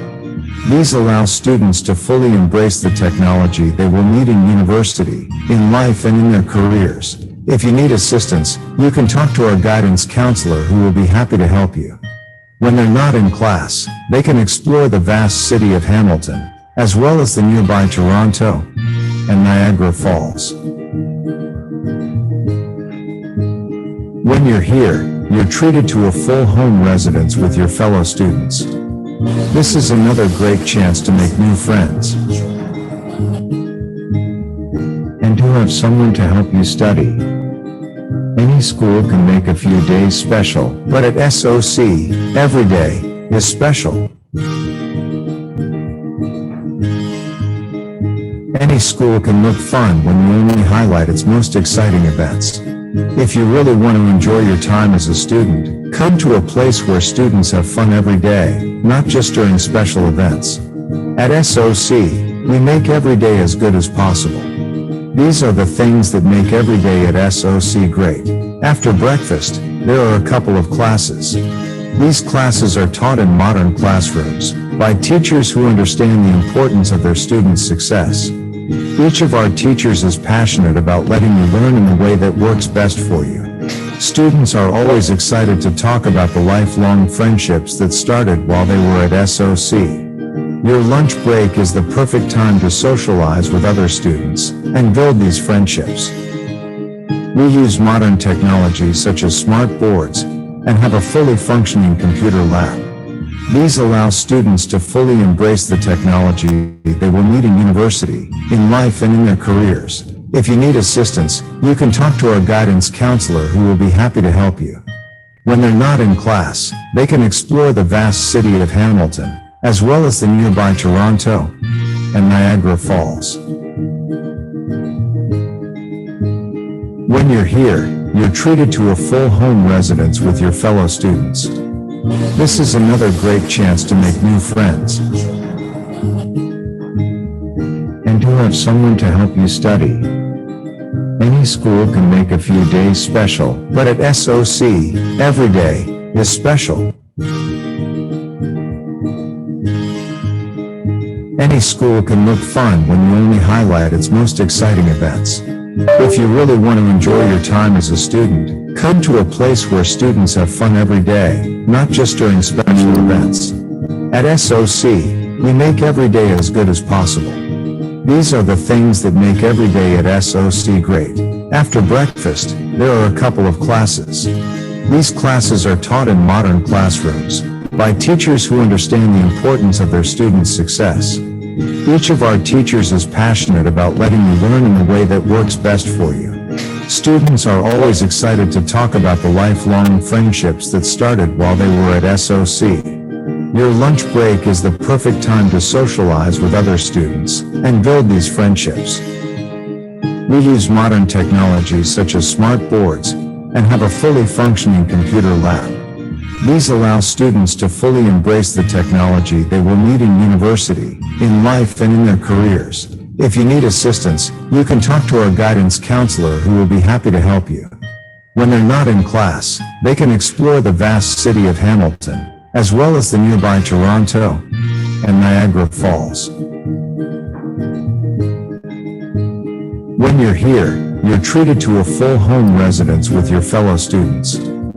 This is another great chance to make new friends and to have someone to help you study. Any school can make a few days special, but at SOC, every day is special.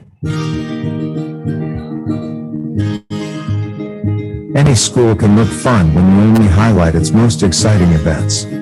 If you really want to enjoy your time as a student, come to a place where students have fun every day, not just during special events. At SOC, we make every day as good as possible. These are the things that make every day at SOC great. After breakfast, there are a couple of classes. These classes are taught in modern classrooms by teachers who understand the importance of their students' success. Each of our teachers is passionate about letting you learn in the way that works best for you. Students are always excited to talk about the lifelong friendships that started while they were at SOC. Your lunch break is the perfect time to socialize with other students and build these friendships. We use modern technologies such as smart boards and have a fully functioning computer lab. These allow students to fully embrace the technology they will need in university, in life, and in their careers. If you need assistance, you can talk to our guidance counselor who will be happy to help you. When they're not in class, they can explore the vast city of Hamilton, as well as the nearby Toronto and Niagara Falls. When you're here, you're treated to a full home residence with your fellow students. This is another great chance to make new friends and to have someone to help you study. Any school can make a few days special, but at SOC, every day is special. Any school can look fun when you only highlight its most exciting events. If you really want to enjoy your time as a student, come to a place where students have fun every day, not just during special events. At SOC, we make every day as good as possible.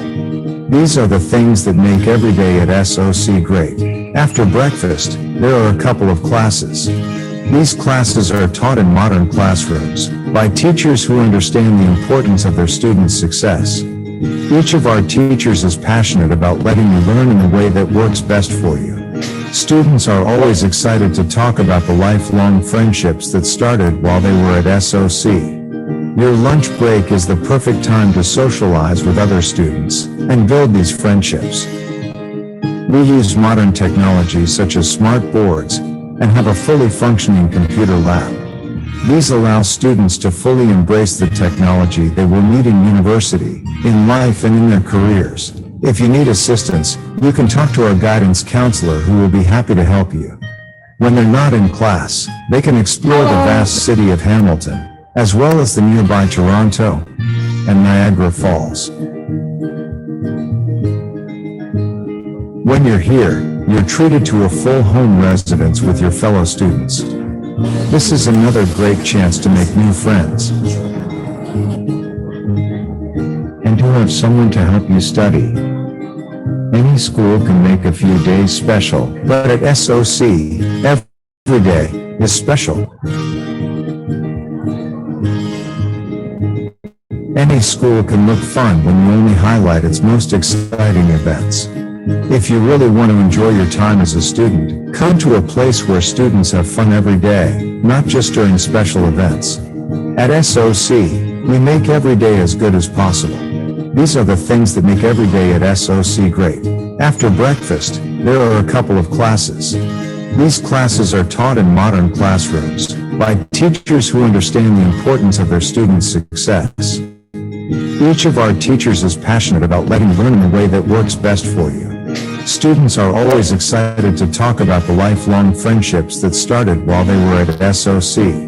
Your lunch break is the perfect time to socialize with other students and build these friendships. Hello, my name is. We use modern technology such as smart boards and have a fully functioning computer lab. These allow students to fully embrace the technology they will need in university, in life, and in their careers. If you need assistance, you can talk to our guidance counselor who will be happy to help you. When they're not in class, they can explore the vast city of nearby Toronto and Niagara Falls. When you're here, you're treated to a full home residence with your fellow students. This is another great chance to make new friends and to have someone to help you study.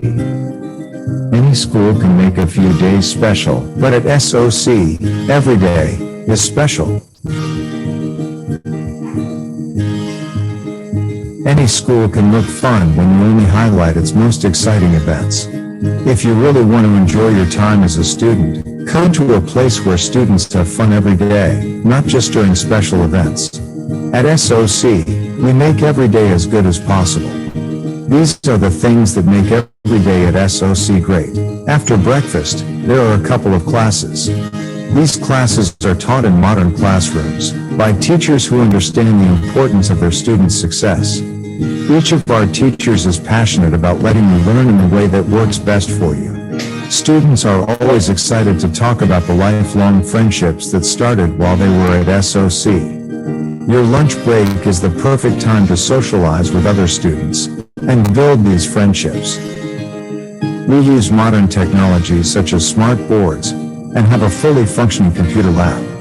These allow students to fully embrace the technology they will need in university, in life, and in their careers. If you need assistance, you can talk to our guidance counselor who will be happy to help you.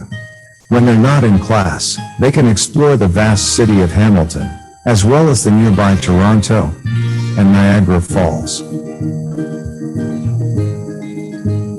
When you're here, you're treated to a full home residence with your fellow students. This is another great chance to make new friends and to have someone to help you study. Any school can make a few days special, but at SOC, every day is special. Any school can look fun when you only highlight its most exciting events. If you really want to enjoy your time as a student, come to a place where students have fun every day, not just during special events. At SOC, we make every day as good as possible. These are the things that make every day at SOC great. After breakfast, there are a couple of classes.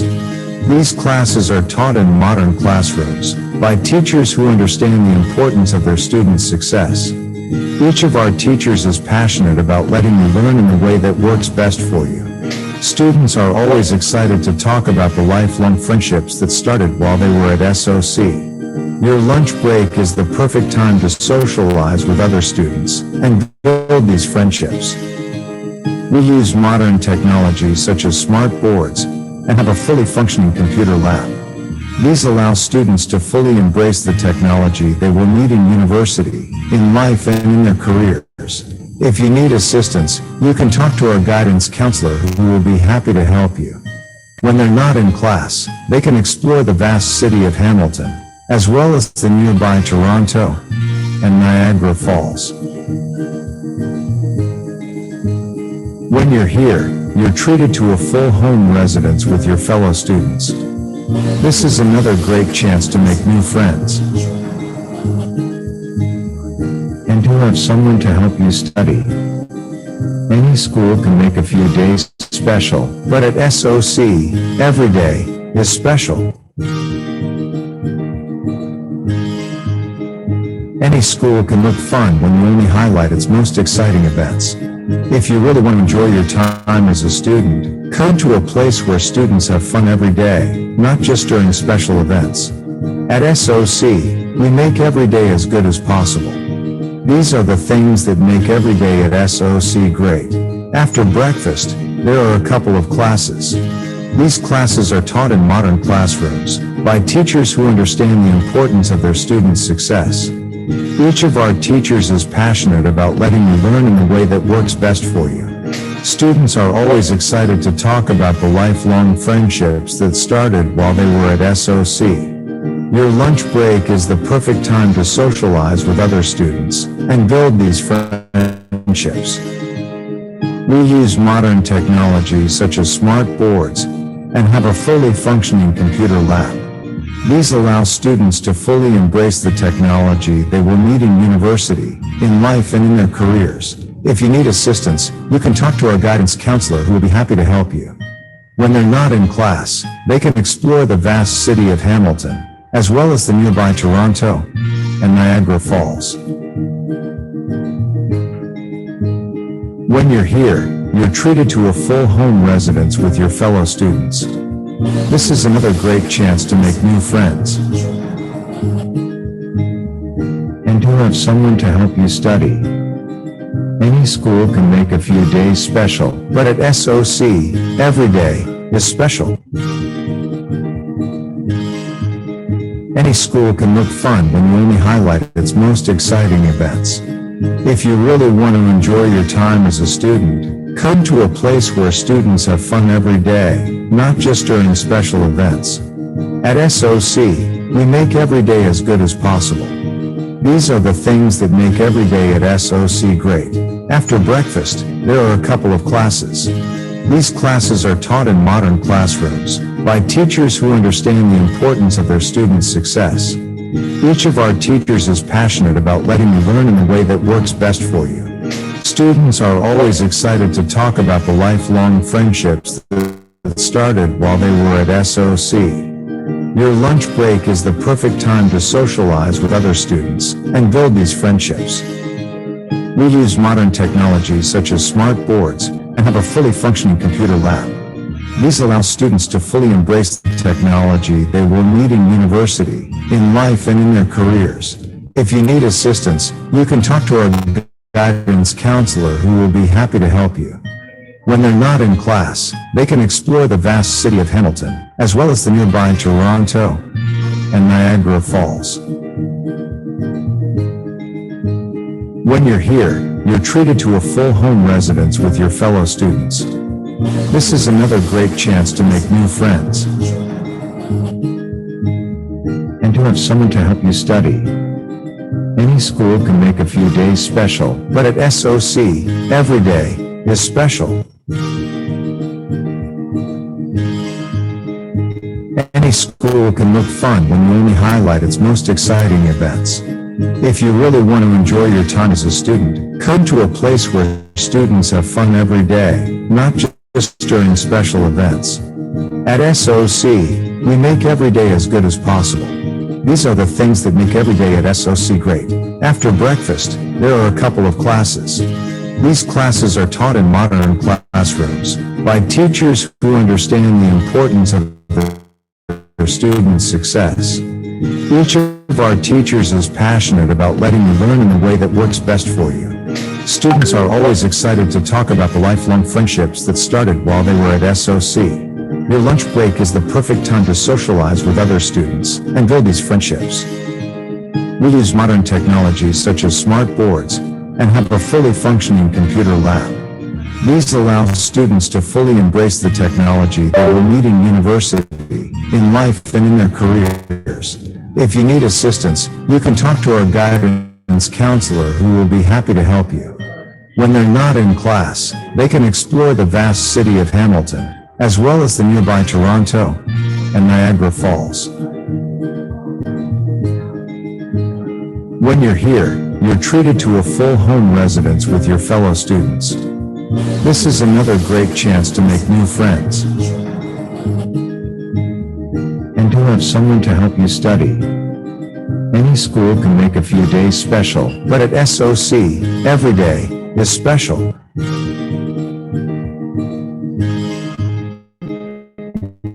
Any school can look fun when you only highlight its most exciting events.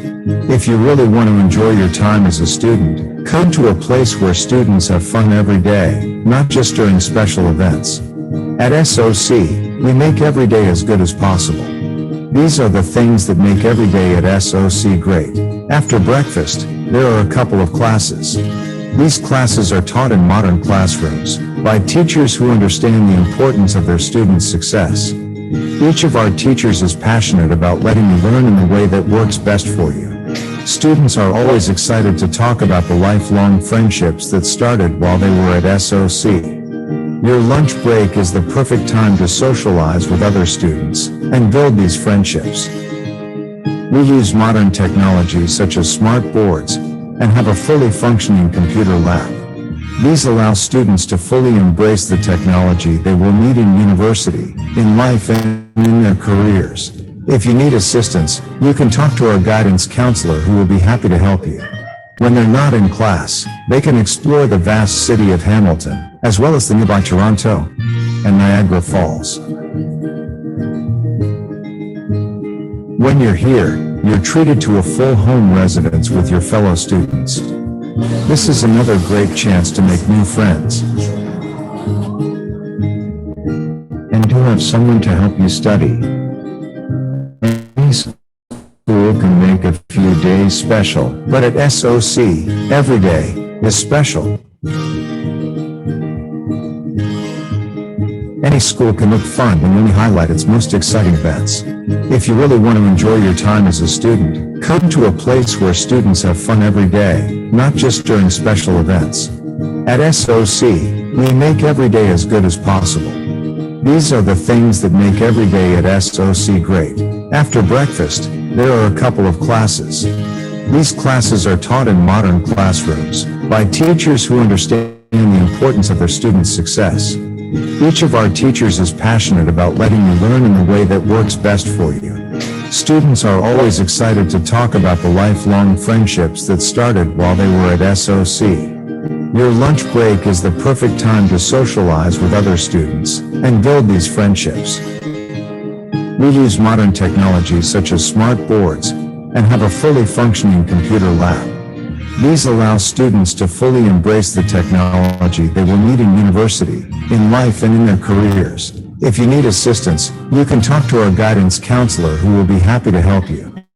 When they're not in class, they can explore the vast city of Hamilton, as well as the nearby Toronto and Niagara Falls. When you're here, you're treated to a full home residence with your fellow students. This is another great chance to make new friends and to have someone to help you study. Any school can make a few days special, but at SOC, every day is special.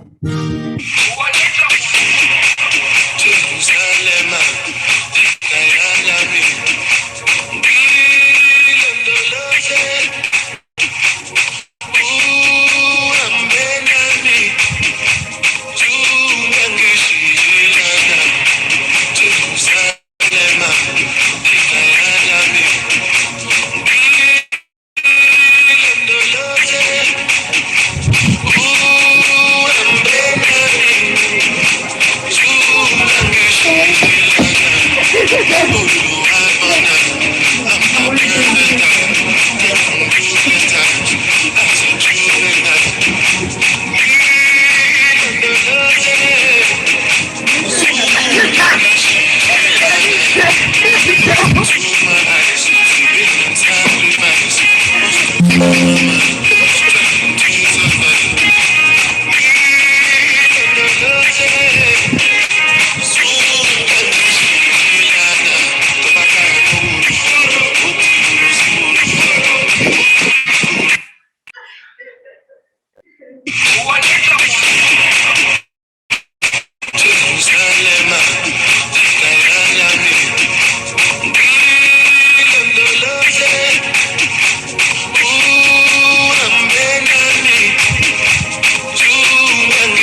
Welcome back to the second session. This one will be very quick and easy. We have our next speaker. He is a regulated Canadian immigration consultant, the lead consultant of KSA Calgary, Alberta, Canada. His name is Mr. Samasuddin Ademola Kazin, KSA Immigrations.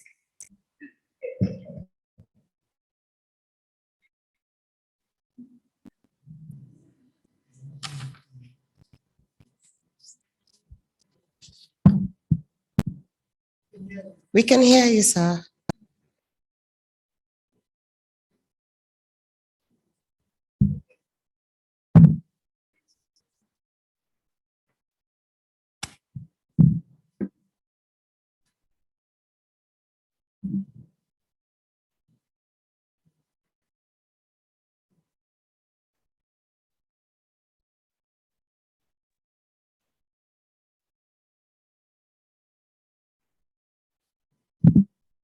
Hello.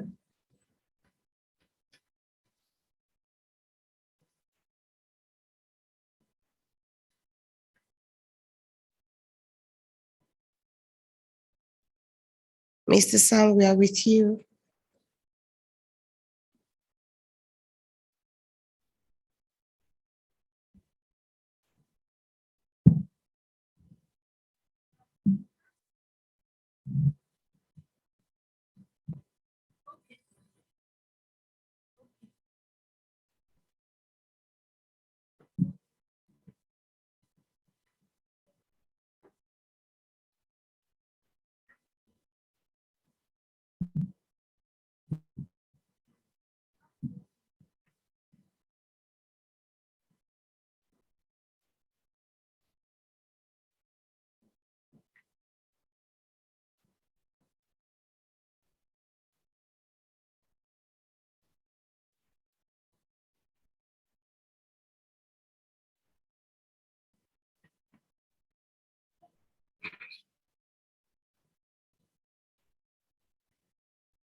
Yeah.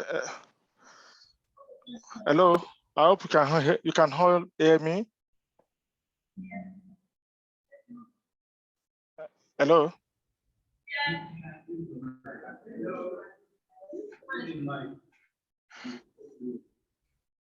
Okay. Thank you, Yusuf. So yeah, my name is Samsudin Ademola Kazim. I am a licensed Canadian immigration consultant based in Calgary, Alberta, and I am an active member of the council. I'm the lead consultant for KSA Immigration. So we are based in Calgary, Alberta. So, and it's a great honor and privilege to be with all parents and everybody here today. So I'm the lead consultant for KSA Immigration. So my membership number with the council is R535675. I listened to a lot of things that were going on, back and forth, discussion on Nigerian Student Express. I listened to one of the representatives of the Canadian High Commission responding to some of your questions. And I also heard the concern of some parents as well, as per processing time for visa issuance. I think I'm going to be able to throw a lot of light on some of those things. I'll throw some light, some questions, So what that means, I'm going to be backing to the question and the concern you've all raised. As a consultant, I think I've worked with a lot of parents and a lot of students, and I have a lot of experience when it comes to issue of visa processing. So I wish the representative of the High Commission is still there. So if she's still there, that'd be great. But if she's not, that's still fine. But I'll be able to provide some answers. One of the parents had a concern as per they've applied since June and nothing up to today. That is way too long. June till today is way too long. Basically, applications are delayed for some reasons. The reason being that when you submit an application and that application is not deemed incomplete, there is bound for a delay. So that parents that have that concern, after this discussion, after our engagement, you can reach out to Miriam. Miriam will communicate with me. I'll be in a better position to push for that parents and try to make submission on behalf of that child, because studying online is not easy. Time difference is not easy. Having to stay late at night to receive lecture, it's emotional draining. So for that parents, I'll be more than happy to be of help. So after this meeting, reach out to Miriam. I'm more than able to help them. So basically, what causes delay in application is this: when you submit an incomplete application. So I'm just going to quickly share my screen. This is from the Canadian High Commission, sorry, ICIC rather, website. What a complete application should be. So I hope you can all see. So what is a complete application? Listen, your application package is complete once. Answer all questions on the application form. That is key. The word all is important. So if you are leaving some questions and you want the officer to guess answer for you, then expect delay. Expect delay. So all questions, answer all questions in the application form.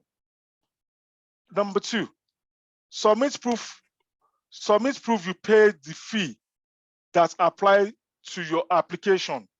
You should submit a proof that you've paid the fee. Fee payment is key. Is key. Then number 3, submit all needed forms and documents.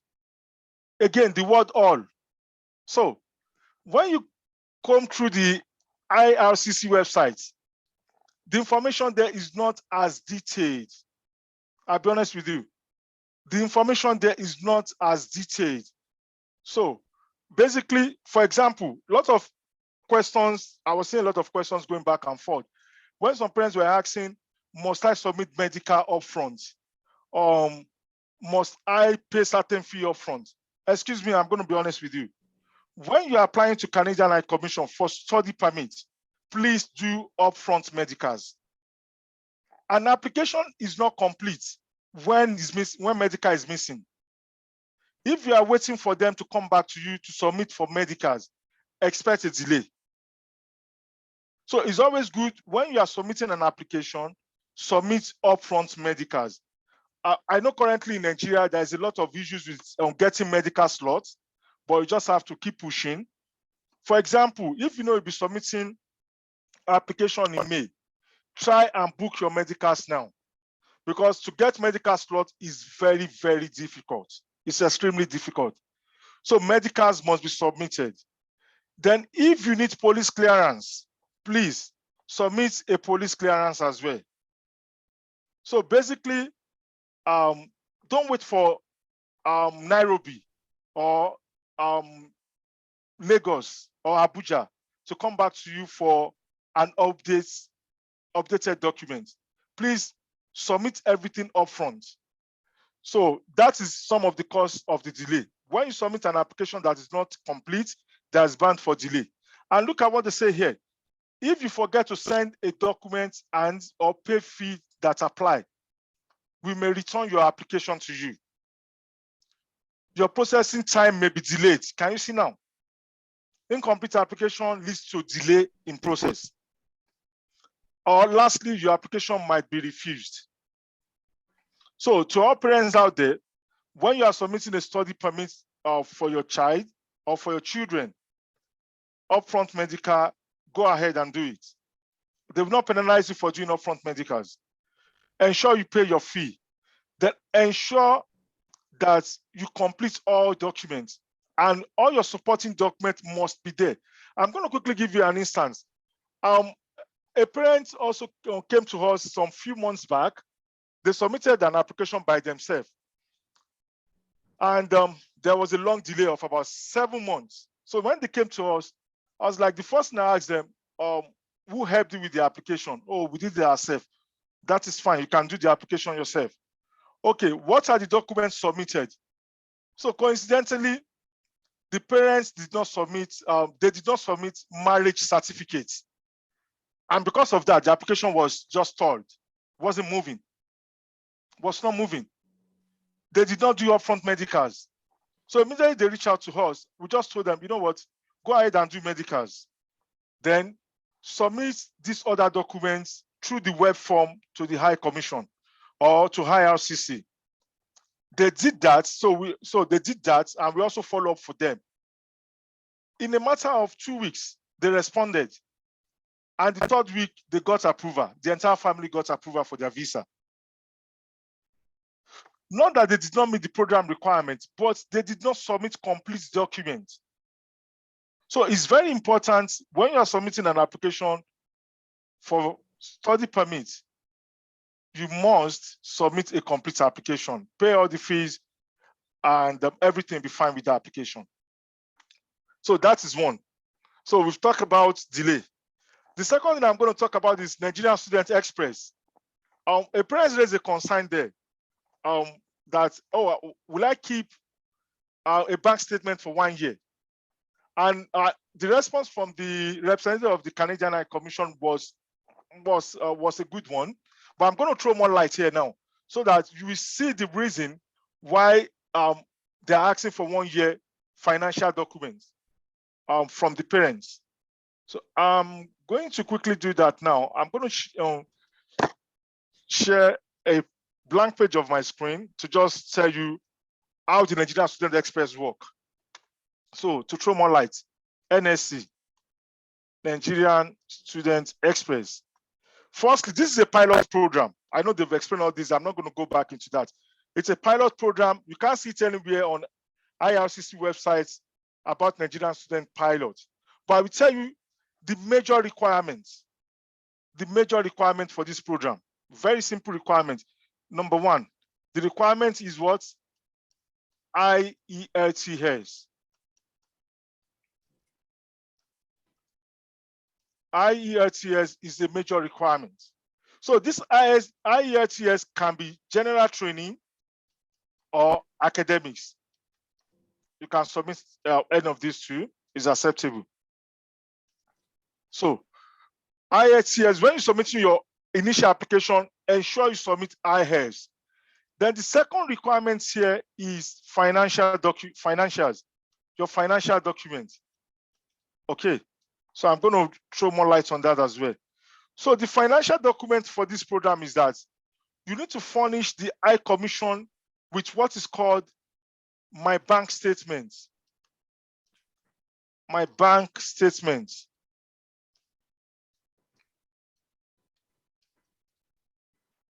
My bank statement. That is the documents they want from you.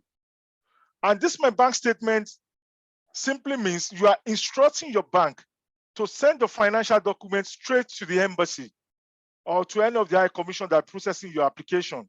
Mostly for Nigeria study application is Nairobi. So it means you are instructing your bank to send your financial documents, 1 year financial documents to the embassy. Now, this is what typically happens. What they want from you is 12-month statements, 12-month financial statements. But what they are looking at, they want to look at your history. They want to see how your account is being run. They want to see that there is nothing, they can see the flow. They want to see how financial capable you are.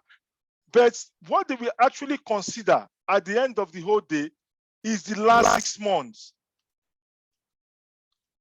Last 6 months. So they want 12 years bank statements, but they'll be focusing on your last 6 months, that the balance in this last 6 months must not be less than 30,000 Canadian dollars. Must not be less than $30,000. So if you send a 12-month statement to them and your last 6 months balance in each of the last 6 months is below $30,000, you will not qualify for Nigeria Student Express. So they are not asking you to leave funds in your account for entire 12 months, but what they are critical about is the last 6 months must have a minimum balance of $30,000. Then the 12-month history must synchronize, must have a logical flow. For example, January, February, March, April, up until December. I'm just using regular calendar months, January to December. Now, if you are submitting your 12-month statements, and if they're saying that your January is inconsistent in terms of the type of flow you have, the history is not stable. As when they compare it with February, there is no stability there. Then they'll be having a serious concern. And by the time they now look at January to June, and they can't see consistency in your financial history, that account will be called for a consign. And that's why a lot of applications are also delayed, because they doubt your financial capacity. And that is also a source of refusal as well. So when you are submitting my bank statements, ensure you give them an account that is consistent for good 12 months. The last 6 months must not have a balance that is less than $30,000.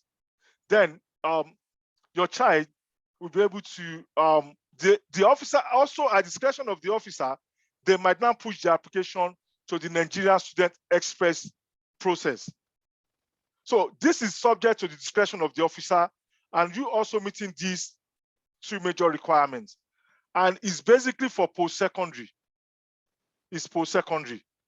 So I think Miriam asked question about can somebody coming to SOC use that? The answer is no, because that is not post-secondary. So basically, Nigeria Student Express is for post-secondary.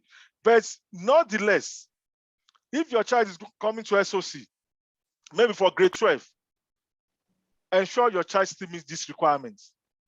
The officer can decide, oh, this is a good result. The IS academics is good, the financial statement is good, then we can expedite the process of this type of application. So that is the light on that. So for Nigeria Student Express, for you to qualify, IS financial statements of 12 months, but the last history of $30,000 in the last 6 months is very, very germane. So that is that. So I'm going to go to the main focus of our discussion now, which is what do you need to put together where you want to apply for study permit in Canada. So I'm going to run our audience through the requirements in terms of the law. And what you need to do if there's a negative decision, what can you do? Is there an aspect of law you can tap into to challenge the officer's decision? So I'm going to quickly walk us through that process now. So, so if you're applying to study in Canada, this is the 2 aspects of the law you must fulfill. And that is called R216, regulation R216. So regulation R216 is talking about, you need to prove to the officer that your child will leave Canada at the end of his or her studies when you are applying. That is the regulation R216 of the IRPR. Then the second thing you need to also fulfill is R220, which is financials. financials. So these two aspects of the regulation as it applies to Canadian immigration, you must fulfill these two for you to receive a positive feedback from the visa officer. So I'm going to quickly walk us through this. So here, number one is what is called family tie.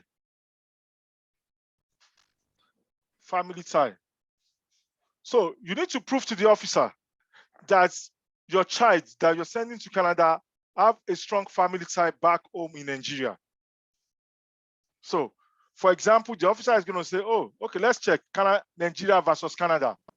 So they will weigh your tie between Nigeria and Canada. So, for example, if you have all other children in Canada, or you have a close relative of yours in Canada, and your child is coming to study in Canada, the officer might say, oh, wait a minute. Your tie to Canada is stronger than your tie back home in Nigeria. So as such, I can decide not to approve this application because of your tie. So as parents, when you are applying, it's important to elaborate, to talk more on family tie, to say that, oh, okay, I as a parent, my child will be coming back to meet me. Myself, my wife, and other siblings, we are back home in Nigeria. So our child after our studies will be coming back to meet us. So that is a good tie. So, and if you have your other children in Canada, it doesn't mean the officer will refuse the one that is coming next. The only thing that is important is that you need to prove to the officer that they have good immigration history. They are compliant. The ones you have in Canada, they are compliant. For example, they've always been coming back to Nigeria for holidays. So all those kind of things will be very, very important. So that is family tie. So number two is purpose of visit. Purpose of visit.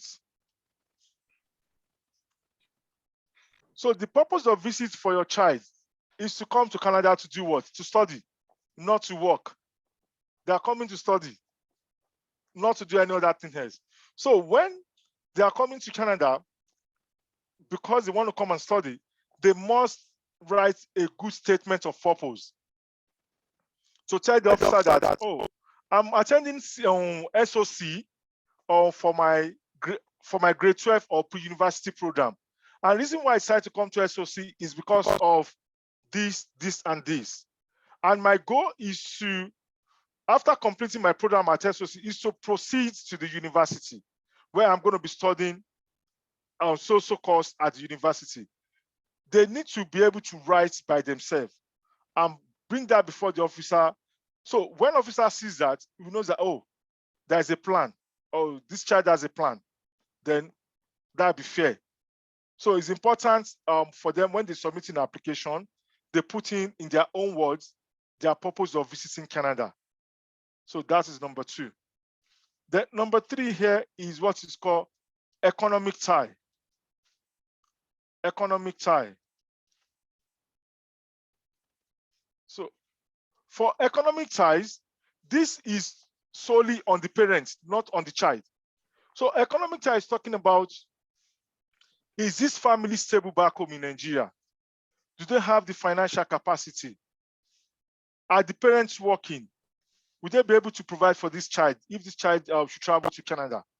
So officer really want to see your establishment in terms of your work, your business, things that has to do with your pay slip, and if you're a business owner, your contracts, your LPO, local purchasing order, if you are running contracts with government or any other third party. So letter of introduction from your organization. So officer would like to see all these things. And this shows you are, when you can show all this to them, your salary account or your business account, it shows a level of financial stability. So that is what is called economic tie.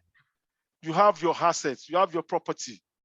So that is what they want to see under economic tie. The number four is what is called country of residence situation. Country of residence situation. So country of residence situation is talking about after the completion of this program by my child, what is the opportunity back home in Nigeria? For example, your son is coming to study engineering in Canada. What will be the opportunity after finishing his program? Would there be that employment prospect for him or her upon returning to Nigeria? So it's important you point that out to the officer. For example, oh, my daughter is going to be coming to study information technology or cyber security. Upon completing the program, there's a lot of industry in Nigeria that can absorb him or her. For example, currently Nigeria is doing very well in fintech. Fintech is growing well in Nigeria. You can use that as a reference point. For example, oh, my daughter or my son will be able to work with likes of MTN, likes of multinationals. So Shell, Chevron. So things like that. When you communicate that, the officer know that, oh, there's no way this child will not want to go back to Nigeria. So that is very important when you are putting in an application. So I will jump on financials. So for financials, which is very critical, when you are submitting an application, officer wants to see your financial documents. And it's very important you have good financials. So for financials, there is no fast route to this. But within our practice, we've developed a model that we use to analyze the financials of the parents. So basically, I'm just going to give you, for example, let's assume the tuition fee for your child is, for 1 year is $20,000, the tuition fee. Then the living expense is, for example, $15,000. Then when you look at these two come down to $35,000. These two comes down to $35,000. So if you want to submit a financial document to an officer, you can submit an account that shows $35,000. That application will be refused based on personal asset and financial status. So you can't submit an application with $35,000. So if you want to submit an application to an officer to show you have the financial capacity, it is very important to show more than enough. When I say more than enough, at least work towards ×2.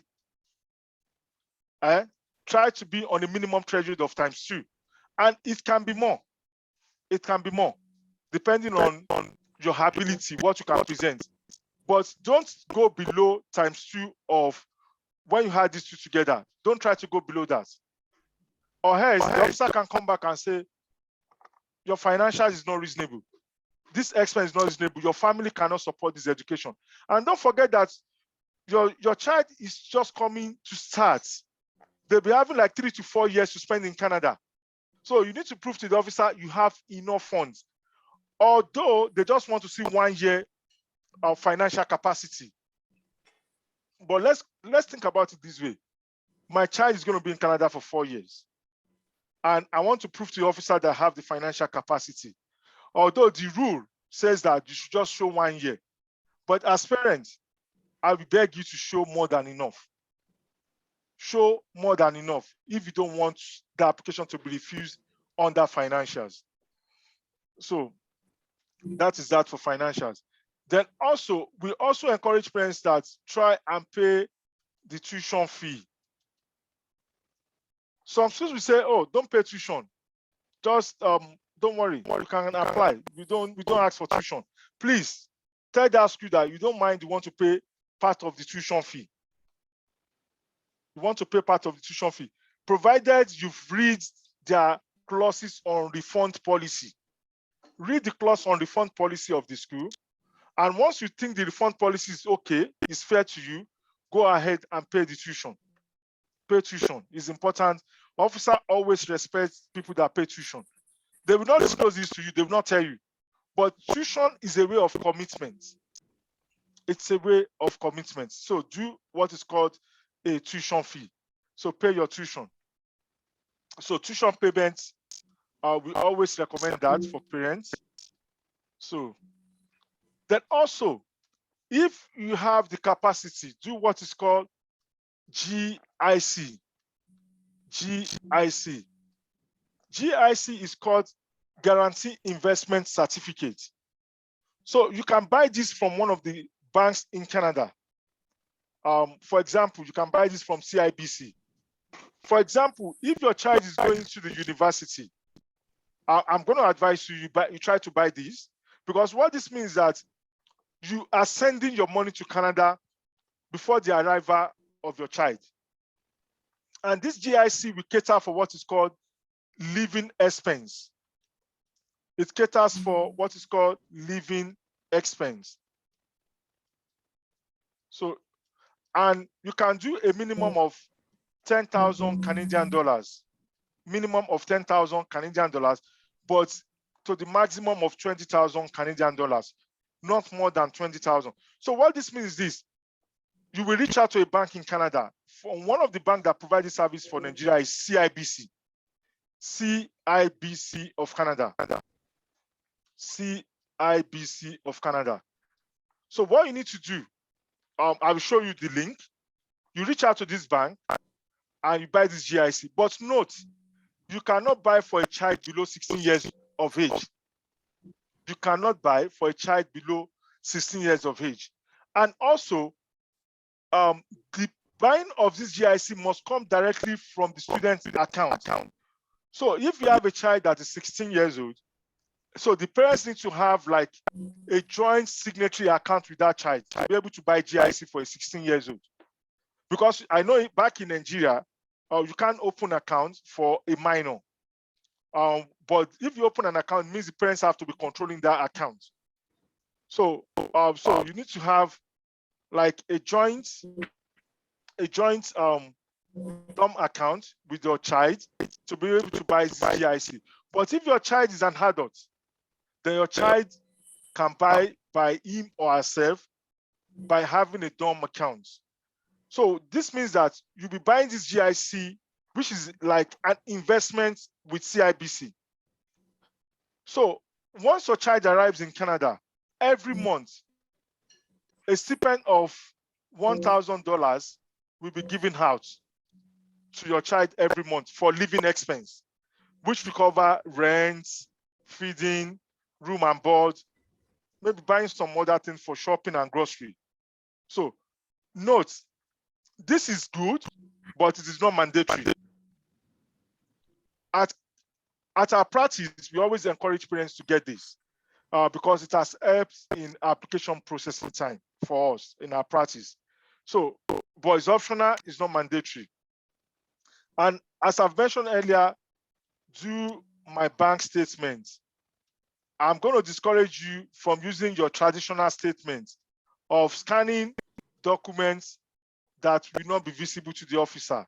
So just do my bank statement.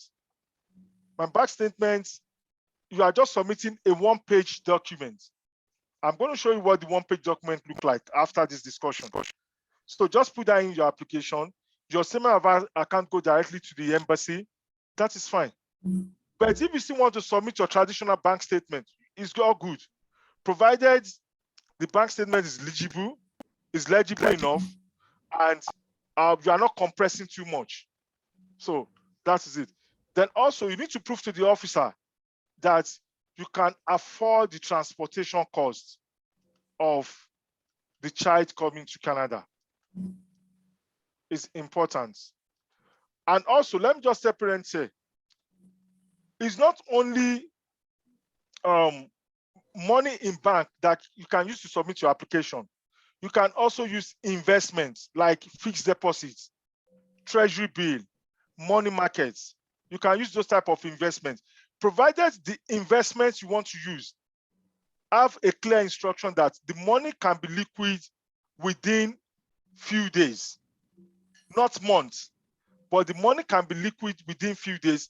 You can use such instruments as proof of financials. You can use such instruments. Then lastly, show them your assets, like your property, to show that you are economically stable back home.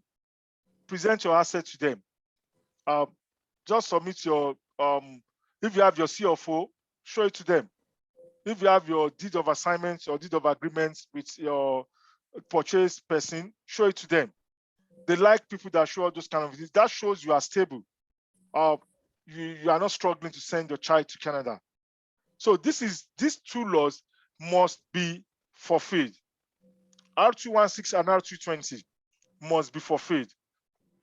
So now I know a lot of you will have a concern out there and say, oh, but my child will want to remain in Canada to become permanent residents. Okay, the answer to that is yes. Your child is not necessarily that your child must come back home. The rule, there is a rule in law in our immigration system that also provides that your child, after finishing his or her university or a college program, he or she is entitled to get what is called postgraduate work permit. Post-graduation work permit. And that will, so post-graduation work permit, and that will give that child the opportunity to stay longer in Canada to work, and that child will be able to transition to permanent residence. And thereafter, your child can become Canadian citizen, and thereafter, your child can invite you anytime to come to Canada to stay as well. So that is very important. So the law also provides that your child after studies can remain in Canada, obtain postgraduate work permits, and can transition to PR to citizen. So that is as per that. Now, the last aspect that I'm just going to quickly talk about is what is called recourse to negative decision.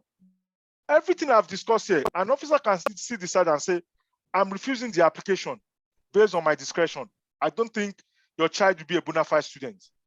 Despite you put in quality job, an officer can still come back and say, I'm refusing.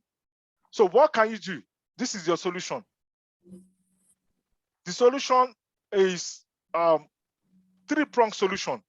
Number one is to seek for what is called reconsideration. Reconsideration. So this reconsideration means that you are telling them, oh, please reconsider your negative decision. Review my application all over again. But be mindful that the officer might decide not to come back to you. That decision might be final. You can't, it's not mandatory for them to reconsider the application. It is not mandatory. So this option is probable. So it's up to you if you want to use that, but they might not come back to you. Second option is to reapply. But before you reapply, ensure you get what is called the GCMS note. Get the GCMS note before you reapply. To know the officer's concern for refusal, you must know the officer's concern why your child's application is refused. Then the most important one that I think you can explore is approaching the federal court for federal courts in Canada and say, oh, I don't agree to this officer's decision.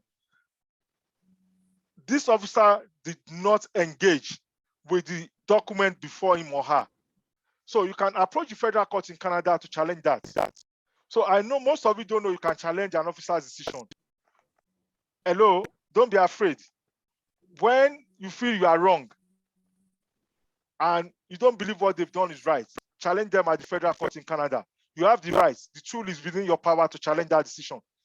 They're not going to victimize you. It's part of the process. So when you challenge them at the federal court, you are telling them that you go for what is called judicial review of the application.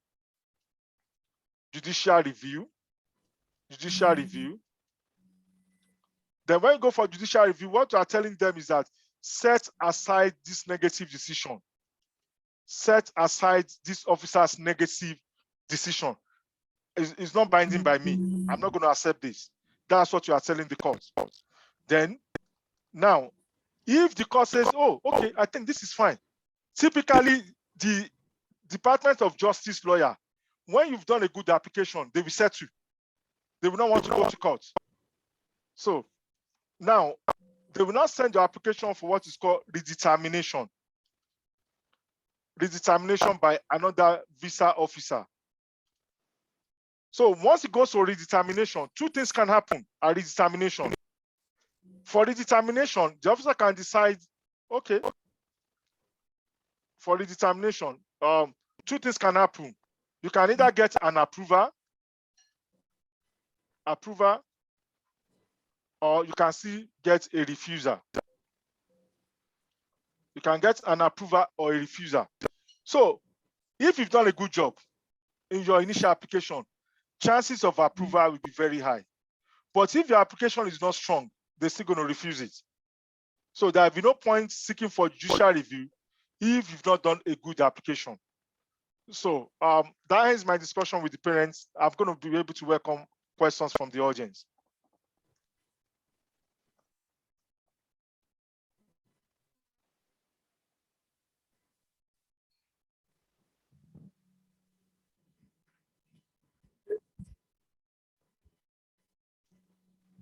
So I can take questions from the audience now. So you can ask your questions.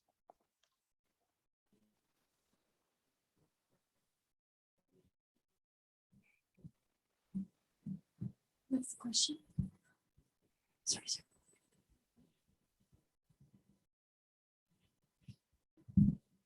Good afternoon once again. Okay, good evening. I'm just getting confused about this. You're going to court when you're still in Nigeria. You've not gotten an approval. So how do you go about it, please? Thank you. Okay. So that's why I said, okay. I just mentioned in my presentation that you have to challenge that at the federal court in Canada. So, for example, if that child application is refused, so the next thing, and you felt, oh, this is not right, and this is like, oh, I can't take this. You will reach out to a lawyer in Canada, and the lawyer will approach the federal court on your behalf and seek for judicial review of the negative decision. So basically, you approach a lawyer in Canada. We provide that service. We have a legal firm we partner with. We provide that service for parents, and we're able to do that. So that is what you need to do, to seek for a legal counsel in Canada, and you'll be able to approach the federal court on your behalf. And they charge fee for that.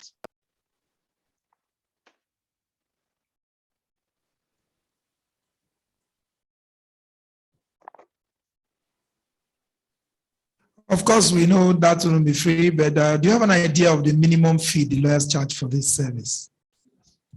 Oh, basically, the list of them charge 3,000 Canadian dollars.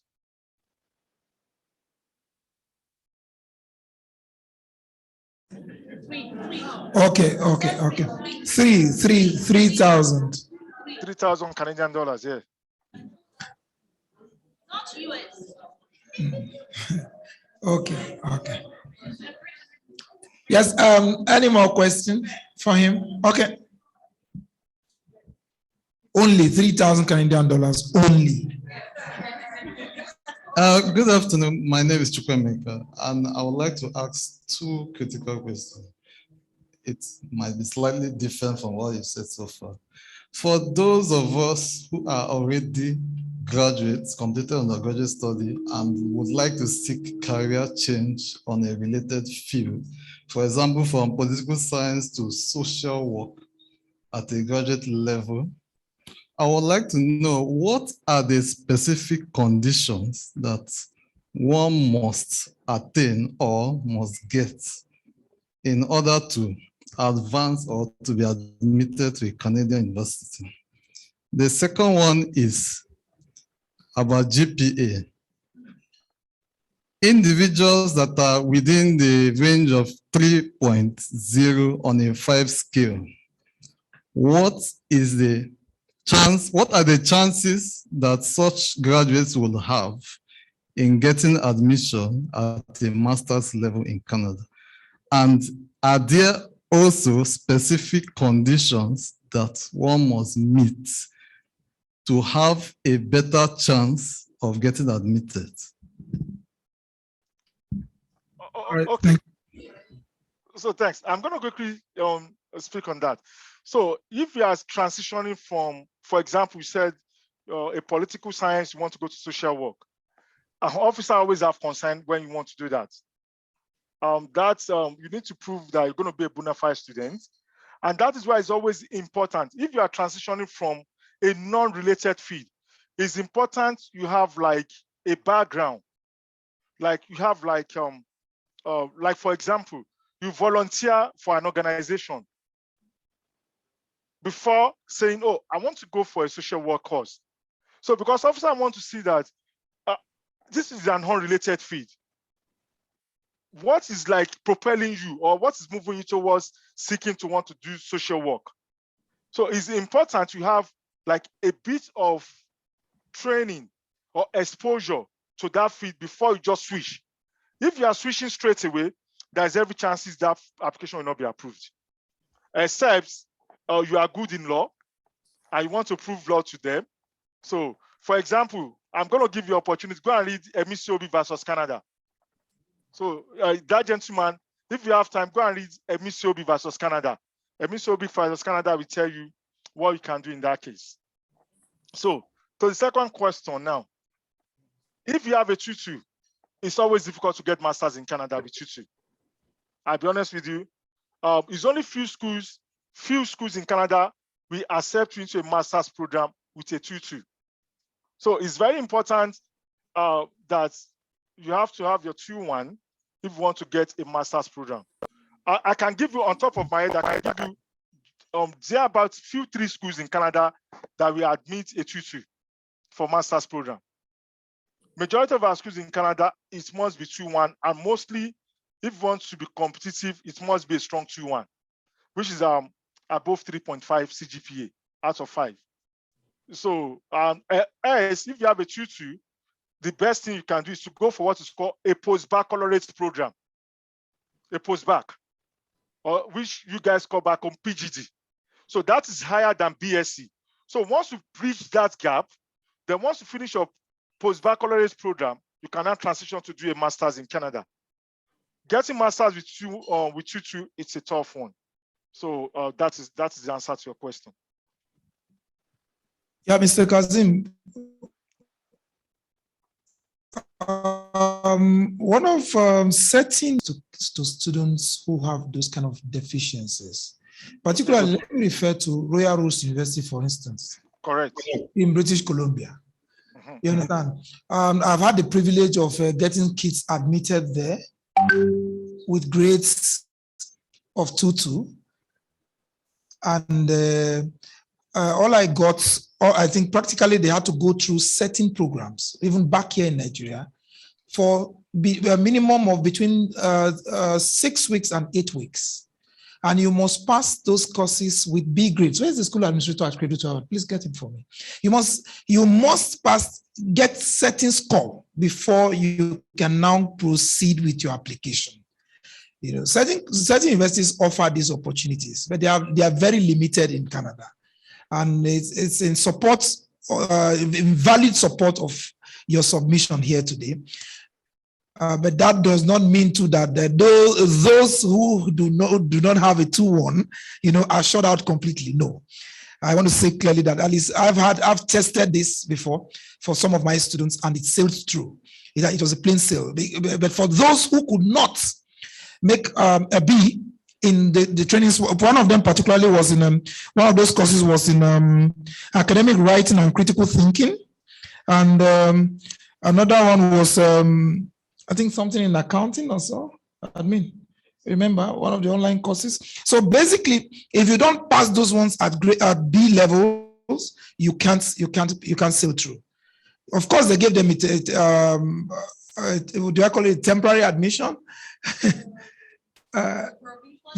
Conditional admission. And when they pass through those exams, the tests are written, you meet the scores, then you now progress into making your submissions with IRCC, as the case. Just to further support what you just mentioned now, that's what I say on top of my head, I can give 3 schools that will take 2-2.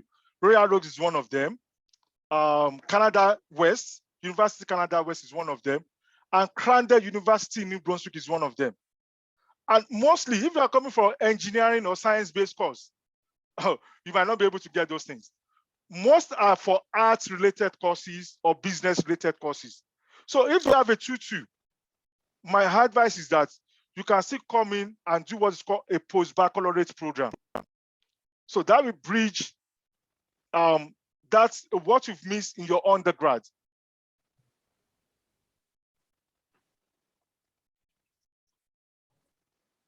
Thank you very much, sir. Any other question, please?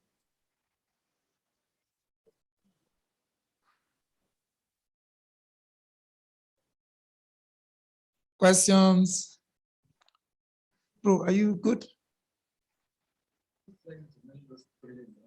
Again? Don't worry, we'll give you the details. We'll supply. I can play the tape back to back. Funnily enough, that Royal Roads University in the partner school of Cradle to Harvard Internet. So we will. Please feel free to ask me questions. This is an opportunity for everybody here. Feel free to ask me questions, and I'm more than willing to provide the answer to that. Yes. Good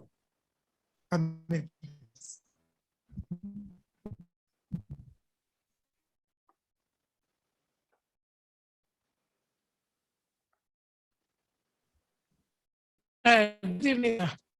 I'm just asking, like, you have an American citizen going to school, the benefit you get in America as a citizen, do you get same going to Canada? I lost you there. Can you come again with the question, please? You take it again. Please take it. Can you come with the question again, please? Sorry. I am like, you have an American citizen as a child. You know, they get benefit in America. You now decide the child wants to go and study in Canada. The benefits you get in America, do you get same in Canada? As an American?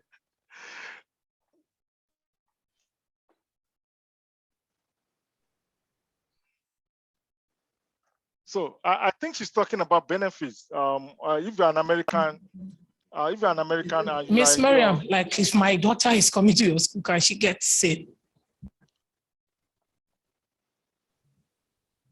Think of is the fact that the study permit application process is very straightforward. You can actually apply on arrival. You don't have to go through if you want, but you can always just come in, move the process than if you are a Nigerian student.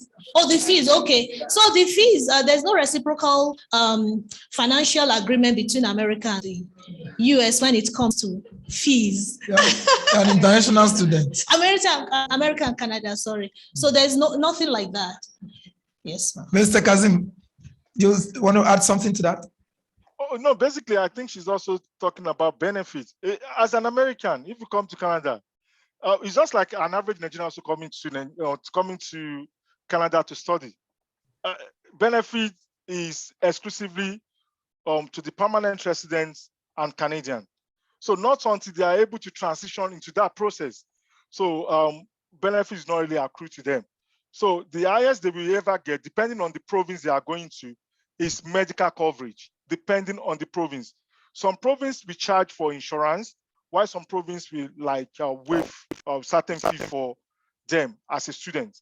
So it's not a blank opportunity that when you come into Canada as an American, you're going to be getting benefit.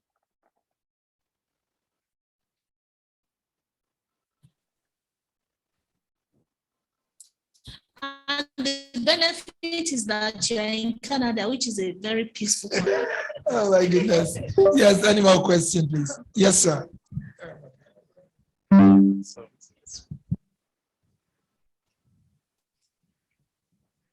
Okay, my question is on this GIC, the Guarantee Investment Certificate. You know, you say you can put up to 20,000, you said. And that's correct. Yeah, and the kid can be given just 1,000 a month.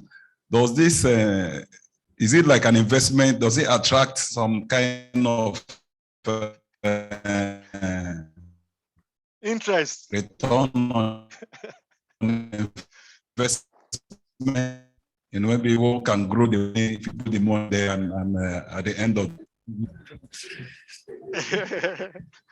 Oh my God. Oh my God.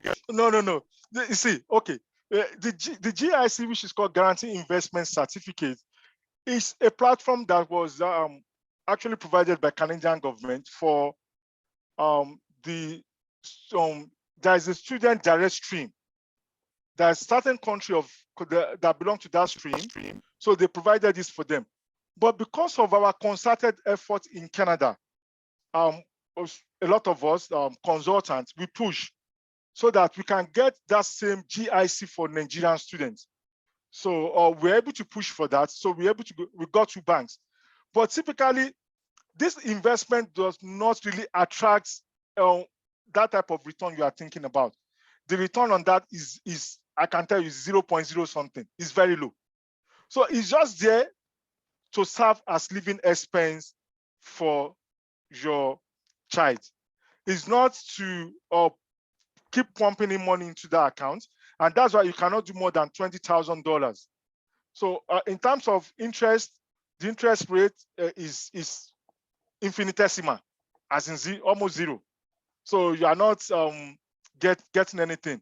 So it's just to take care of your child in terms of their living cost once they arrive in Canada. So it's not a means of growing money or making money extra. Thank you, sir. Thank you. Yes, any more questions? Yes, ma'am.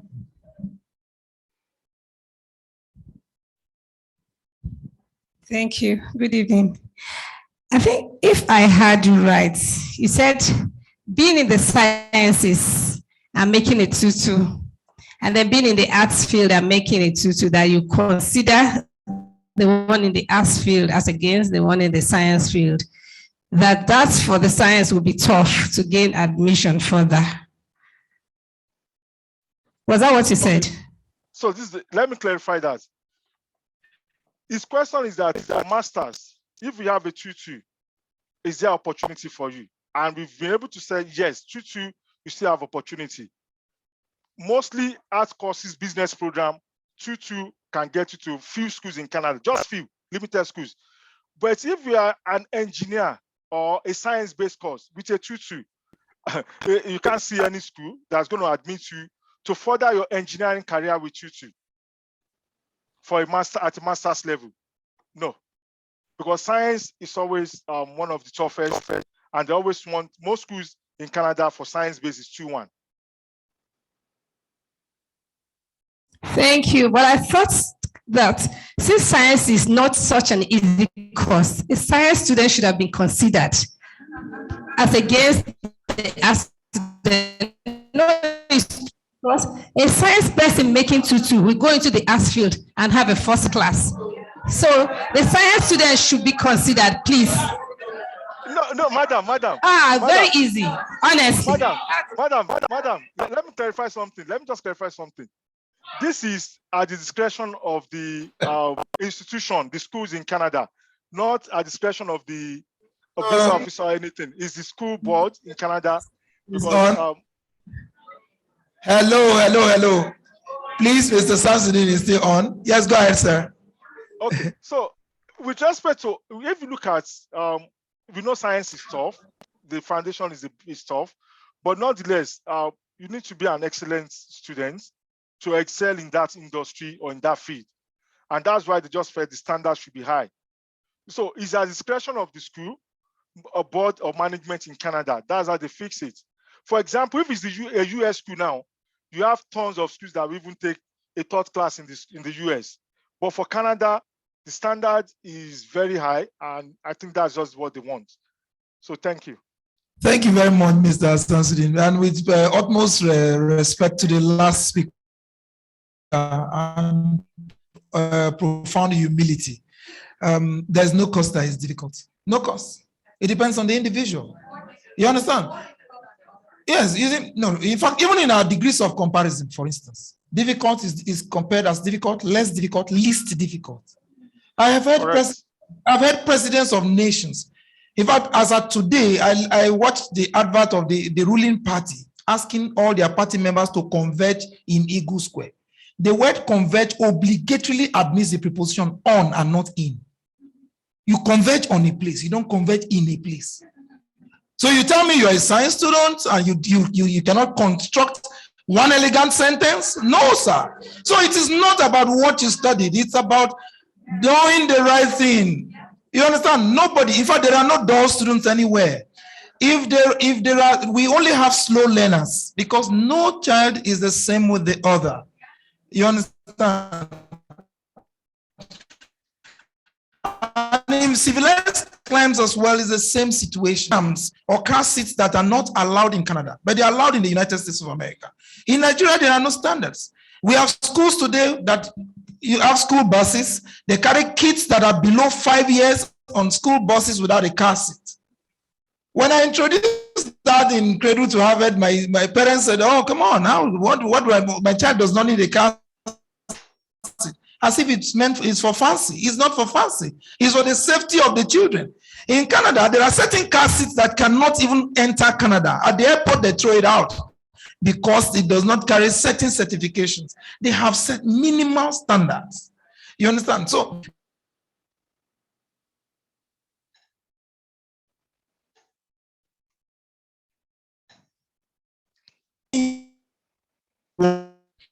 understand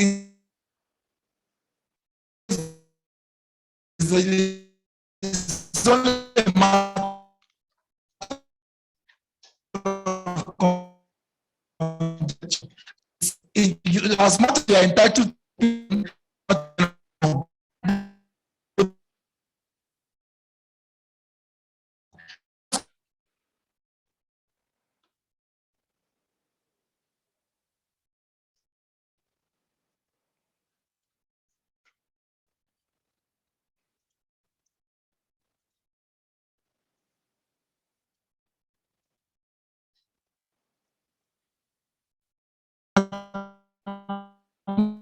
mathematics laboratory. And wherefore you sneak the gifts through the back door to the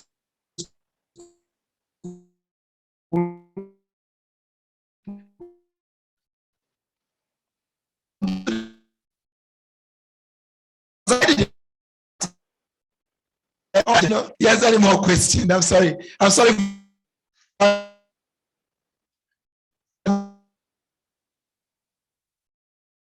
Digression, please. So parents out there, I've been able to show to you what my bank statement look like. So this is what my bank statement look like. So when you go to your bank, or you can do it from your app. So this is what the High Commission wants you to submit or IRCC wants you to submit. These are the documents will look like. It's just a one-pager. So a PDF document, just upload that and you'll be fine with my bank statement.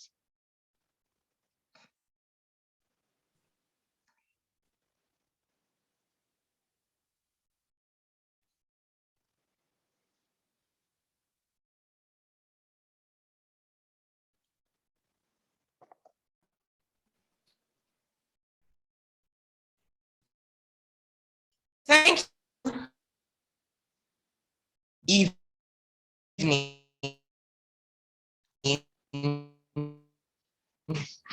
has been amazing. This information will have to touch a lot on our universities. Over guest speaker, she is the lead consultant, KAS Immigration Service Canada, Managing Director, Skyway Travels and Tour Limited, Nigeria, Mrs. Kemi Sultan. Shoeton. She'll be joining us virtually.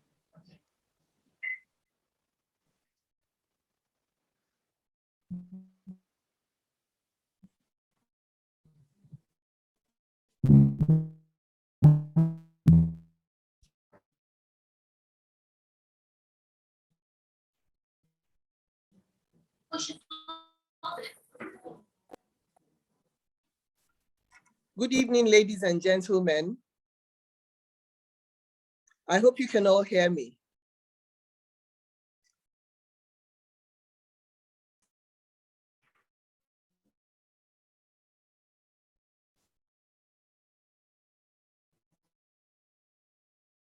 Can you hear me? Yes, we can. Oh, great. Okay, good evening. Yeah, with you. Okay, Yes. I know it's been a long day. It's been, like really an interesting day, and I tried to, keep up with what was going on. But thank you for your time. I'm going to go ahead and share my screen, if I may. I hope you can see my screen.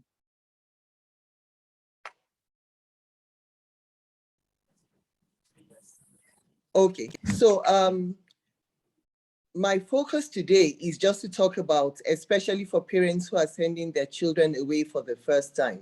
And for those whose children are already away, there may be a few things that will be of benefit in this. I'm sure, okay. So the agenda is, I'm going to talk about what qualifies me to speak to you on this.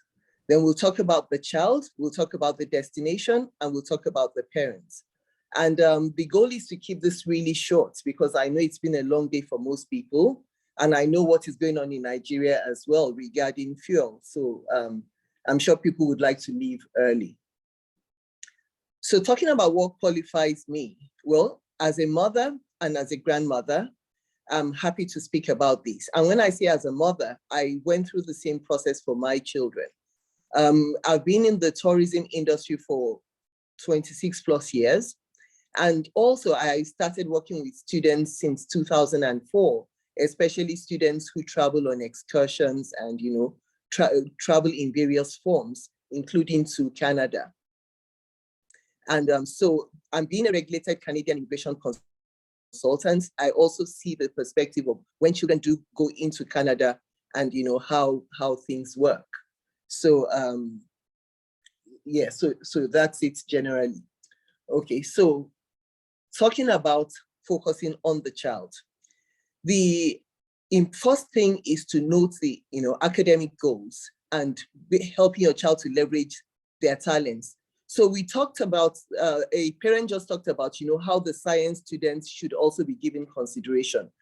For us as parents, we want to try to ensure that our children go into those areas of their talents because that gives them a higher chance of doing well.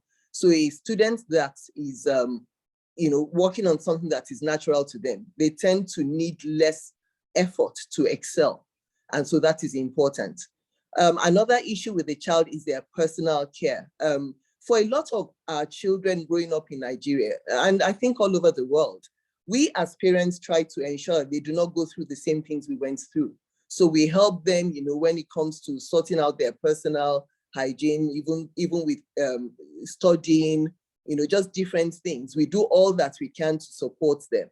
The question is when they go away from us, especially those that go directly into university, how do they care for themselves? So it is important that they begin to practice those things that, that they need to do for themselves, taking care of their laundry, taking care of, just their own personal issues, learning how to study by themselves. That's important. Then you talk about, I know that when they go into a school like Southern Ontario Collegiate, they do have that support, but you want your child to be able to stand anyway, because even in such a school, there's a level of, that's expected of them. Yes, okay, so I'm talking about self-preservation, self-confidence, being able to communicate and, just talking through scenarios with your child. What if? What if your friend refuses to get up in the morning to go to class? What if?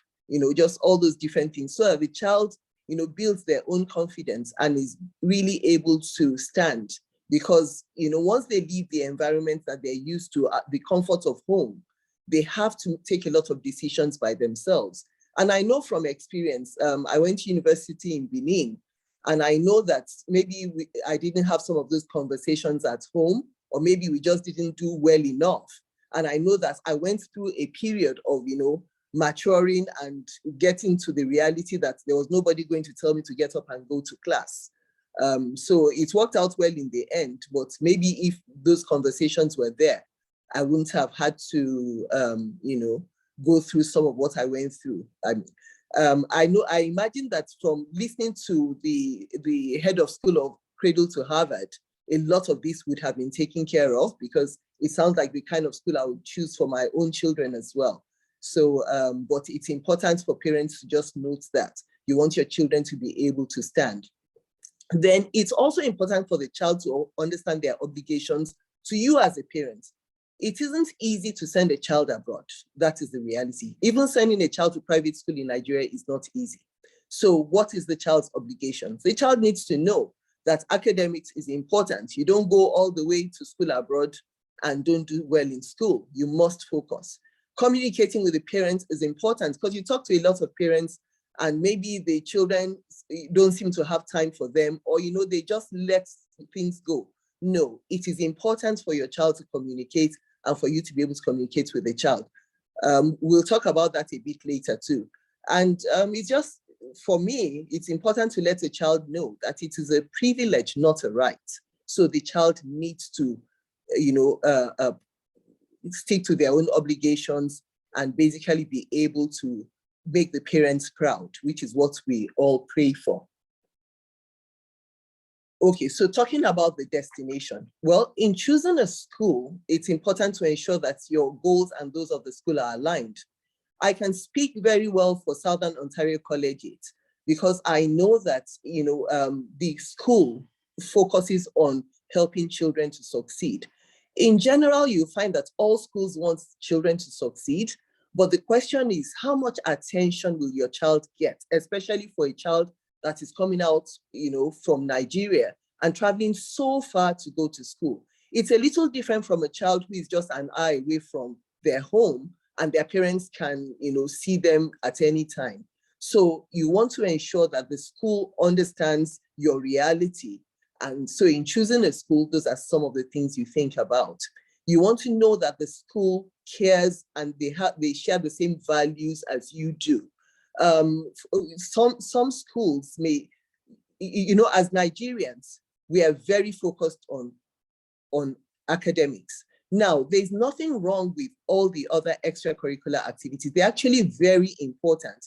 And as has been said earlier today, the better your child is engaged in all those extracurricular activities, the better the child is able to present himself or herself as a well-rounded individual. I believe it was even the school's guidance counselor that mentioned it. So the ability to get into a university of choice will depend on how the child is able to, present themselves. And so the school's understanding of or the parents' understanding of the school's personality and values becomes very important, so that your child can get the full benefit of their abilities and what the environment has to offer.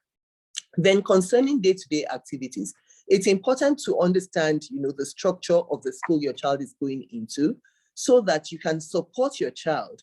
That means that if at 4 p.m. you talk to your child and your child is maybe relaxing in the dorm room or in wherever the homestay, if you know the activities the child should be engaged in, and if you know it's different, you are able to ask the right questions. So you want to be involved, by understanding exactly what your child is going to face, because you are better able to, support the child through the process. You're better able to ask the right questions. You're just better able, and you have better peace of mind when you have that level of understanding of what is going on. Okay, so let's now focus on you as the parent. I'm trying to really keep this short, like I said, because time is fast spent. Well, as parents, we must prepare ourselves.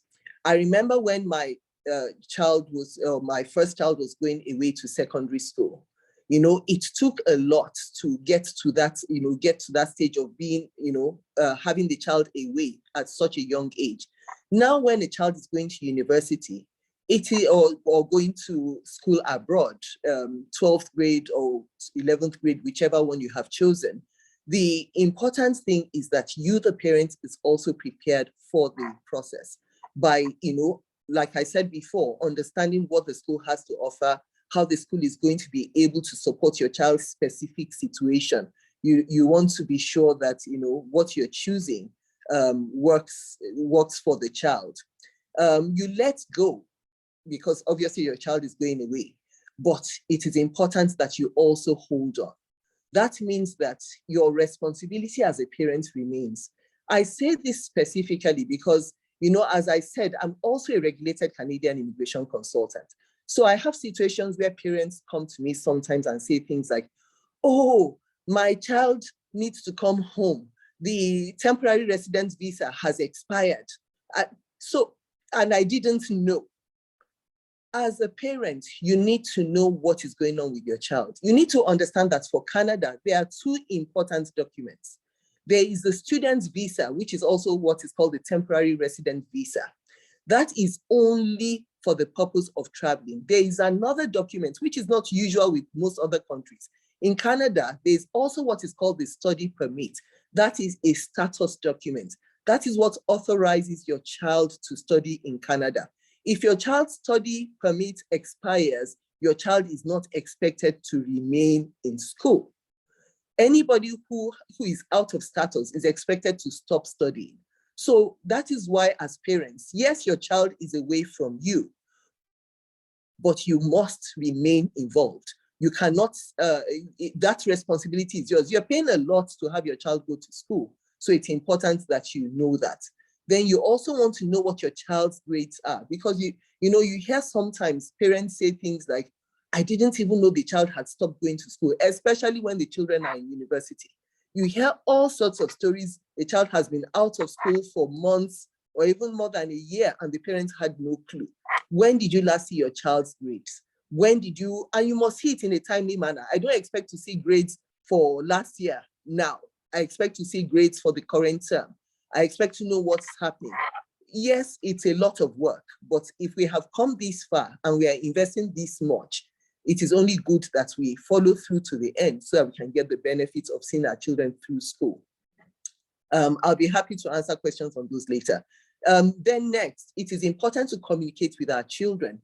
We do not want to overwhelm them by calling them, 4 times a day, first thing in the morning, last thing at night. If you understand their schedule, then you can figure out the best time to call them so that it will be convenient, but it will also ensure that you are on top of what is going on with them.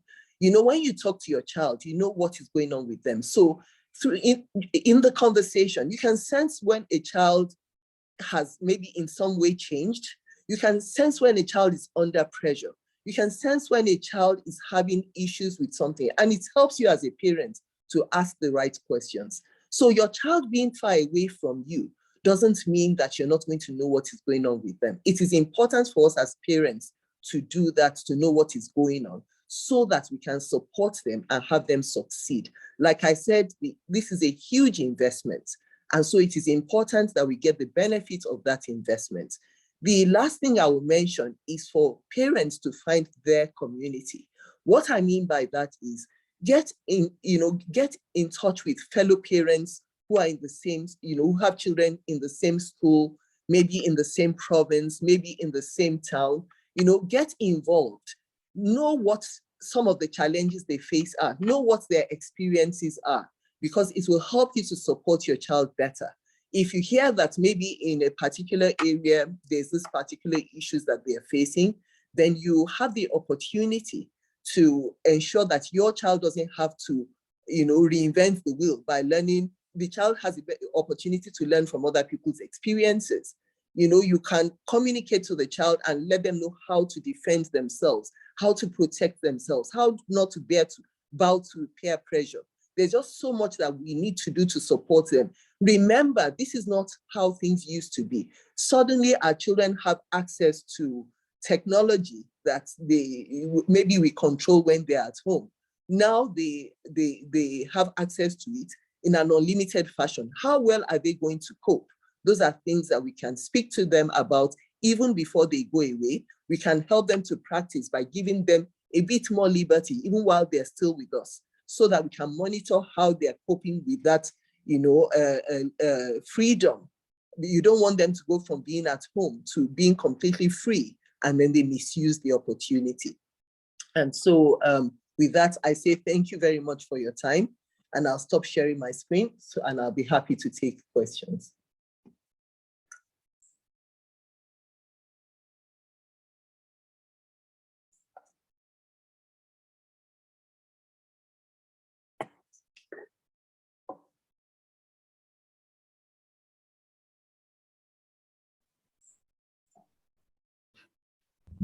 Do we have any questions?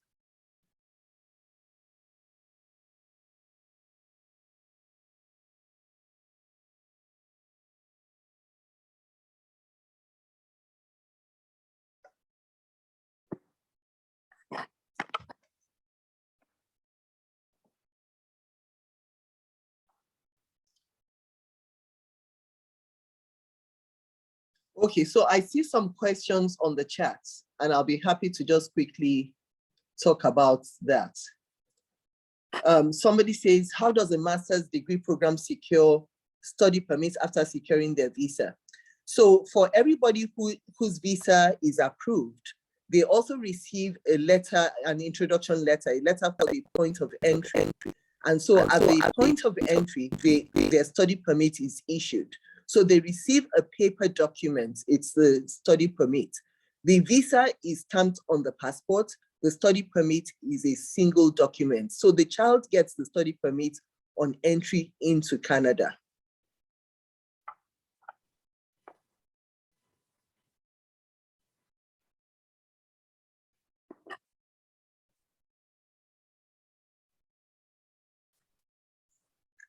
Okay, so I can't hear anything. I don't know if there are any questions.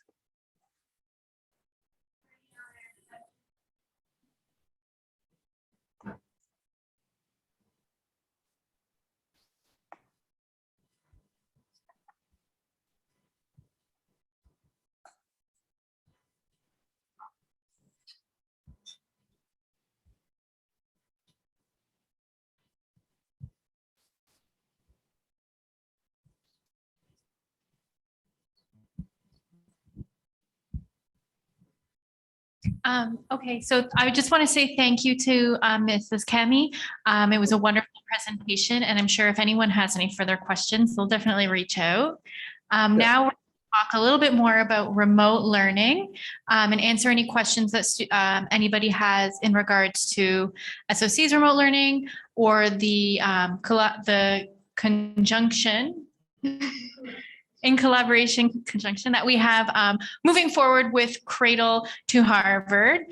So just to refresh your memory, remote learning at SOC is synchronous online learning for students here in Nigeria. So once you're on site, students are not allowed to join remotely unless they're in quarantine or there's extreme extenuating circumstances, but it's definitely beneficial for all of the students here. Remote learning takes place at the same time as the classes in Canada.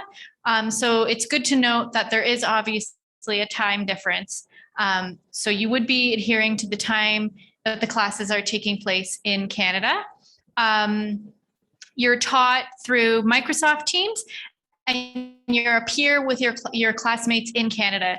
You are interacting with them through Microsoft Teams and through Canvas as well. So despite being learning virtually, a lot of our students have really made friends with other students in Nigeria who they otherwise wouldn't have had a connection with.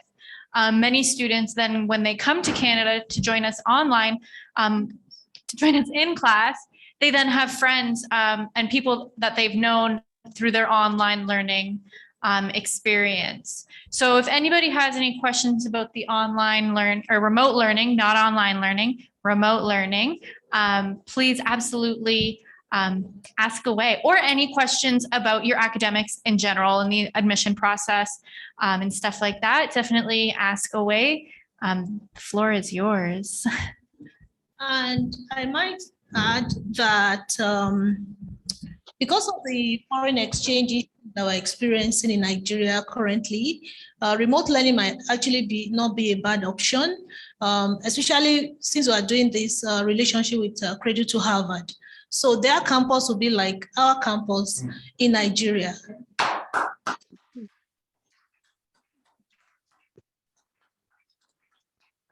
Furthermore, you're going to save on accommodation, insurance, health insurance, feeding, so all those things. So if that's an option that you'd like to consider due to cost implications or borrow me the word. And cost of diesel in Nigeria. So that's just reach out to Frank and Mr. Godwin, me and Molly. So we're all here. We're here tomorrow again. So if you have any questions about today's presentation, some of the presenters today will still be available tomorrow. So we're here tomorrow. We're here tomorrow. Thank you so much for your patience. It's been a very challenging day. We've been here since morning and waiting for people. We understand that there's a fuel crisis, and we understand, but people in Canada had to keep pacifying them that the crisis, no crisis. I'm going to be worried about So Molly understands. I told you at the beginning that Molly understands 2 minutes. Usually, when I'm coming to see Molly and Mrs. Yusuf, I tell them I'll be there in 2 minutes. And after like 30 minutes, they say, Mr. Frank, you're still not here. It's past 2 minutes. I say, yes, 2 minutes in Canada is different from 2 minutes in Nigeria. So around 2 minutes could mean 2 hours. It could mean 2 days. It could mean 2 weeks. We appreciate it. Godwin, please, the closing remarks. Thank you very much. Please permit me to use that pulpit. Yes, please. Let me begin by appreciating you. Thank you very much for making Credit to Harvard Campus 2 of SOC. Please, I would like to appeal again. She talked about synchronous learning. Because of time difference and curriculum differences, I would like to add asynchronous learning as well. Synchronous learning talks about having lesson at the same time with your instructors, right? Real time. Asynchronous talks about what we call online learning at your pace, and all that. We would like to look at that options as well. Please, that's an appeal from us. Yes, I did a master's program at Royal Roots Financial Accounting, and it was engaging. Asynchronous learning there was beautiful for us. We had people from all over the globe. It was very interacting.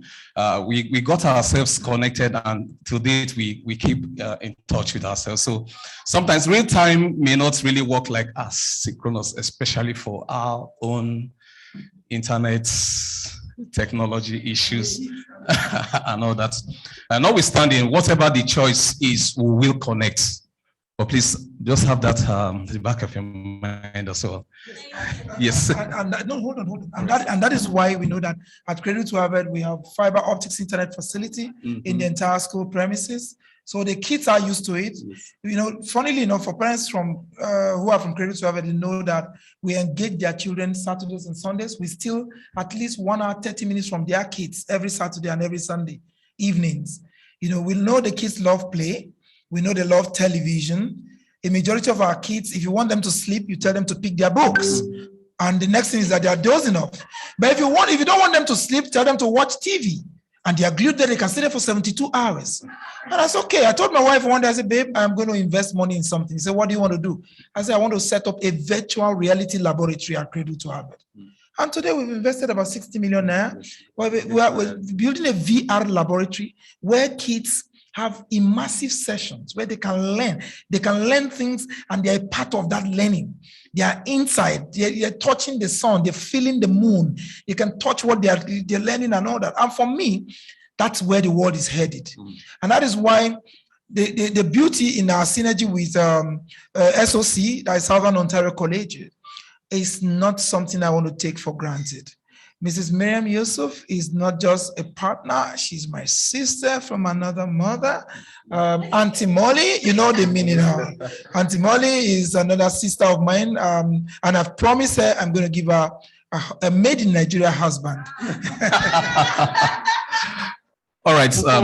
Interested to know that a few of our parents here would also like to connect to the OSSD program as well and be a part of your probably pioneer students from Nigeria, especially at Cradle to Harvard. A few of them just whispered that to me, and that's why we'll have to come. They are working class people. So asynchronous learning is something we could consider, and it will work for us. Once again, thank you very much. Sorry for taking you guys out of your busy schedule. We want to say thank you again, once again, and the Lord will continue to bless our children. Our children will be greater than each and every one of us here.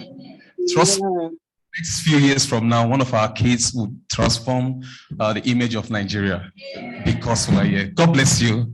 Thank you very much. You're welcome.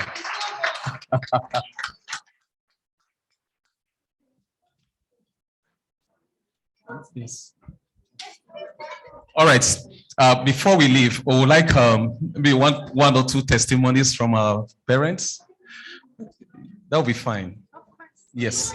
A comment. Just give us a closing, a comment, a testimonial. You know, one or two persons, please. Yes. Just a comment from any of our parents here. All right. Thank you. Good one. Is a testimony. Two of my kids, they all went through SOC and they are doing wonderfully well. I give it up to them. They feel at home. Yeah, they are doing wonderfully. Thank you very much for being there. Miss Molly and Miss Maria. All right, one more. Okay.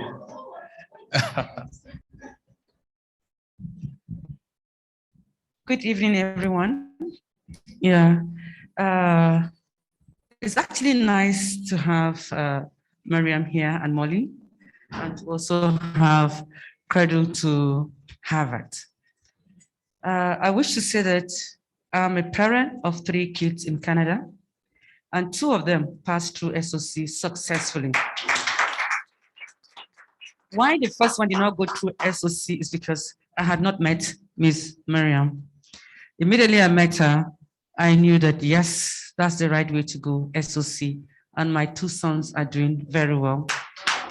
My daughter, who is under her watch, all the 3 kids are under her watch. By the grace of God, will be graduating as a medical doctor in April next year. All thanks to the Mommy Miriam and SOC team. My last son, we took him to SOC in the month of February 2020. As soon as I got back to Nigeria in March, was the lockdown. But the amazing thing is that, honestly, I never lost my sleep for one day, neither did my husband lose his sleep for a day, because SOC were all there. His birthday was in April. With the lockdown, I know that they arranged and his cake was delivered and chops were delivered at the doorstep of the residence, all courtesy of SOC. They were well taken care of. They were looked after. They didn't miss school because remote learning started then. They were well looked after.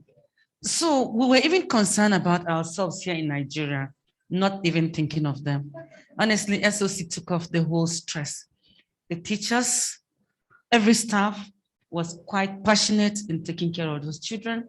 Their shopping, they took care of it. They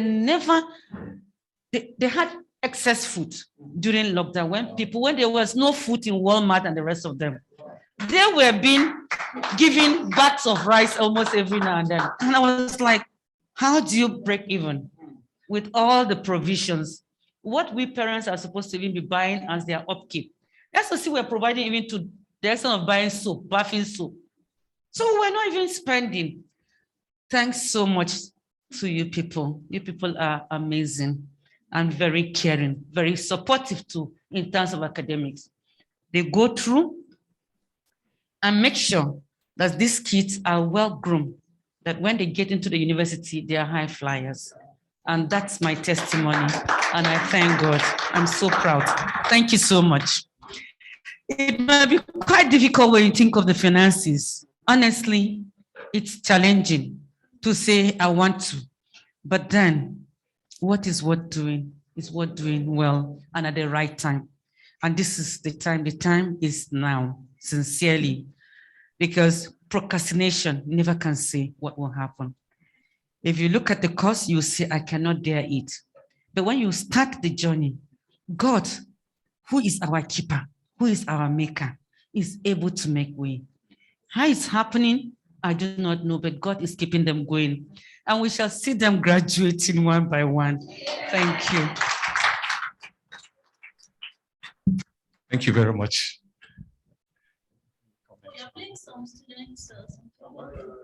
Oh, someone is online. Okay. Okay, Lillian, we can hear you. Okay, good evening. Can everybody hear me, please? Yes, we can hear you loud and clear. Oh, my hands have actually been up for like an hour. I was just hoping that I'll be called. Thank you, everyone, for it's such a beautiful. Sorry? Go ahead, Lillian. Okay, thank you very much for such a beautiful presentation. My daughter actually just graduated from SOC. I'm not actually supposed to be here, but because of Mrs. Mariam, I just decided to join the session. And I just wanted to give just a testimony to new parents. I can assure you that you're in the right place. Other parents have actually spoken. I want to look at it from another perspective. My first daughter went through SOC, and my second daughter is actually 15, and we're worried about letting her go because she's quite young. So we looked for another school in Nigeria that was actually offering the same kind of partnership that SOC is offering with Cradle to Harvard, and we didn't find. It was only one school that we found. You know, and my daughter actually enrolled in that school. Today, I can clearly see the difference. I can actually see the difference between SOC and where my daughter is. I don't need to mention names. So this partnership, I am very, very excited about it. Why? Because I'm going to scream about it. I'm going to tell everybody about it. For new parents, I say it again, you are in the right place. Mrs. Mariam is a force to reckon with. Please. Thank you very much. Thank you, Lillian. God bless you. Really good. Additional testimony. You need to go to Canada and get to his house. There's never a time you will not meet Nigerians there, whether they pass through SOC or not. She is a mother. Sometimes I wonder how she copes. And she will make all the Nigerian food in anticipation, including masa. There's puff, there's everything. It's like, it's a stop point for almost every child in Canada when they are on holiday. They have a spring break or whatever. Everybody gets to Hamilton and stops by for some days before they will now move on. Some spend the entire holiday there, and she feeds them freely. Thank you so much. Thanks for your kindness. Thank you so much, Janet. God bless you. Really good. Final testimony from me. Oh my God.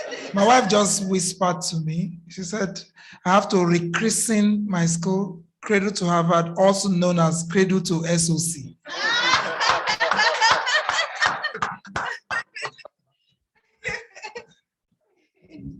Thank you so much. Thank you. All right, thank you. Tomorrow we'll be having a day with our kids. Yes. And parents as well. So please, tomorrow is going to be a different experience. We will have in audience the Trade Commissioner in charge of education as well as trade of the Canadian High Commission. She'll be here.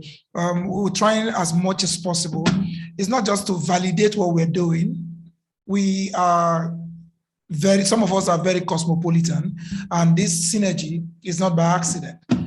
We're putting our forces together to make sure that we get the kind of support we need from the Canadian High Commission.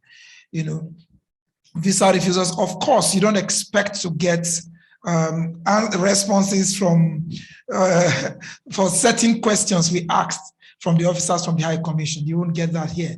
You know, ordinarily we were supposed to have mentioned that to you, that look, there were specific questions we shouldn't have asked because they're not going to make public comments, but we have an understanding. That's not the problem. As much as our documentations are right, leave the rest. We will do the needful. That's why we are here. We would support you. We would support your children. It's not a problem at all. So tomorrow we'll have in the meeting the Trade Commissioner in charge of education as well as business from the Canadian High Commission, Sonia Hokyo, and she'll do justice to some of the questions we would ask. So we enjoin you, especially parents who would pick up, who do school runs, the one we call school runs, to see if we can play around it. Tomorrow is Friday. Okay, so we can play around it and come early so that we can start early and leave early. God bless you, really good. Thank you. Thank you so much. Round of applause for everybody. Thank you and bye-bye. See you tomorrow. Okay, photo session. Please, I think we can use this background. Which background? Let this thing go live.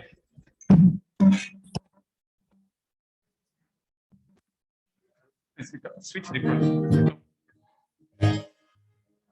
Any school can look fun when you only highlight its most exciting events. If you really want to enjoy your time as a student, come to a place where students have fun every day, not just during special events. At SOC, we make every day as good as possible. These are the things that make every day at SOC great. After breakfast, there are a couple of classes. These classes are taught in modern classrooms by teachers who understand the importance of their students' success. Each of our teachers is passionate about letting you learn in the way that works best for you. Students are always excited to talk about the lifelong friendships that started while they were at SOC. Your lunch break is the perfect time to socialize with other students and build these friendships. We use modern technologies such as smart boards and have a fully functioning computer lab. These allow students to fully embrace the technology they will need in university, in life, and in their careers. If you need assistance, you can talk to our guidance counselor who will be happy to help you. When they're not in class, they can explore the vast city of Hamilton, as well as the nearby Toronto and Niagara Falls. When you're here, you're treated to a full home residence with your fellow students. This is another great chance to make new friends and to have someone to help you study. Any school can make a few days special, but at SOC, every day is special. Any school can look fun when you only highlight its most exciting events. If you really want to enjoy your time as a student, come to a place where students have fun every day, not just during special events. At SOC, we make every day as good as possible. These are the things that make every day at SOC great. After breakfast, there are a couple of classes. These classes are taught in modern classrooms by teachers who understand the importance of their students' success. Each of our teachers is passionate about letting you learn in the way that works best for you. Students are always excited to talk about the lifelong friendships that started while they were at SOC. Your lunch break is the perfect time to socialize with other students and build these friendships. We use modern technologies such as smart boards and have a fully functioning computer lab. These allow students to fully embrace the technology they will need in university, in life, and in their careers. If you need assistance, you can talk to our guidance counselor who will be happy to help you. When they're not in class, they can explore the vast city of Hamilton, as well as the nearby Toronto and Niagara Falls. When you're here, you're treated to a full home residence with your fellow students. This is another great chance to make new friends and to have someone to help you study. Any school can make a few days special, but at SOC, every day is special.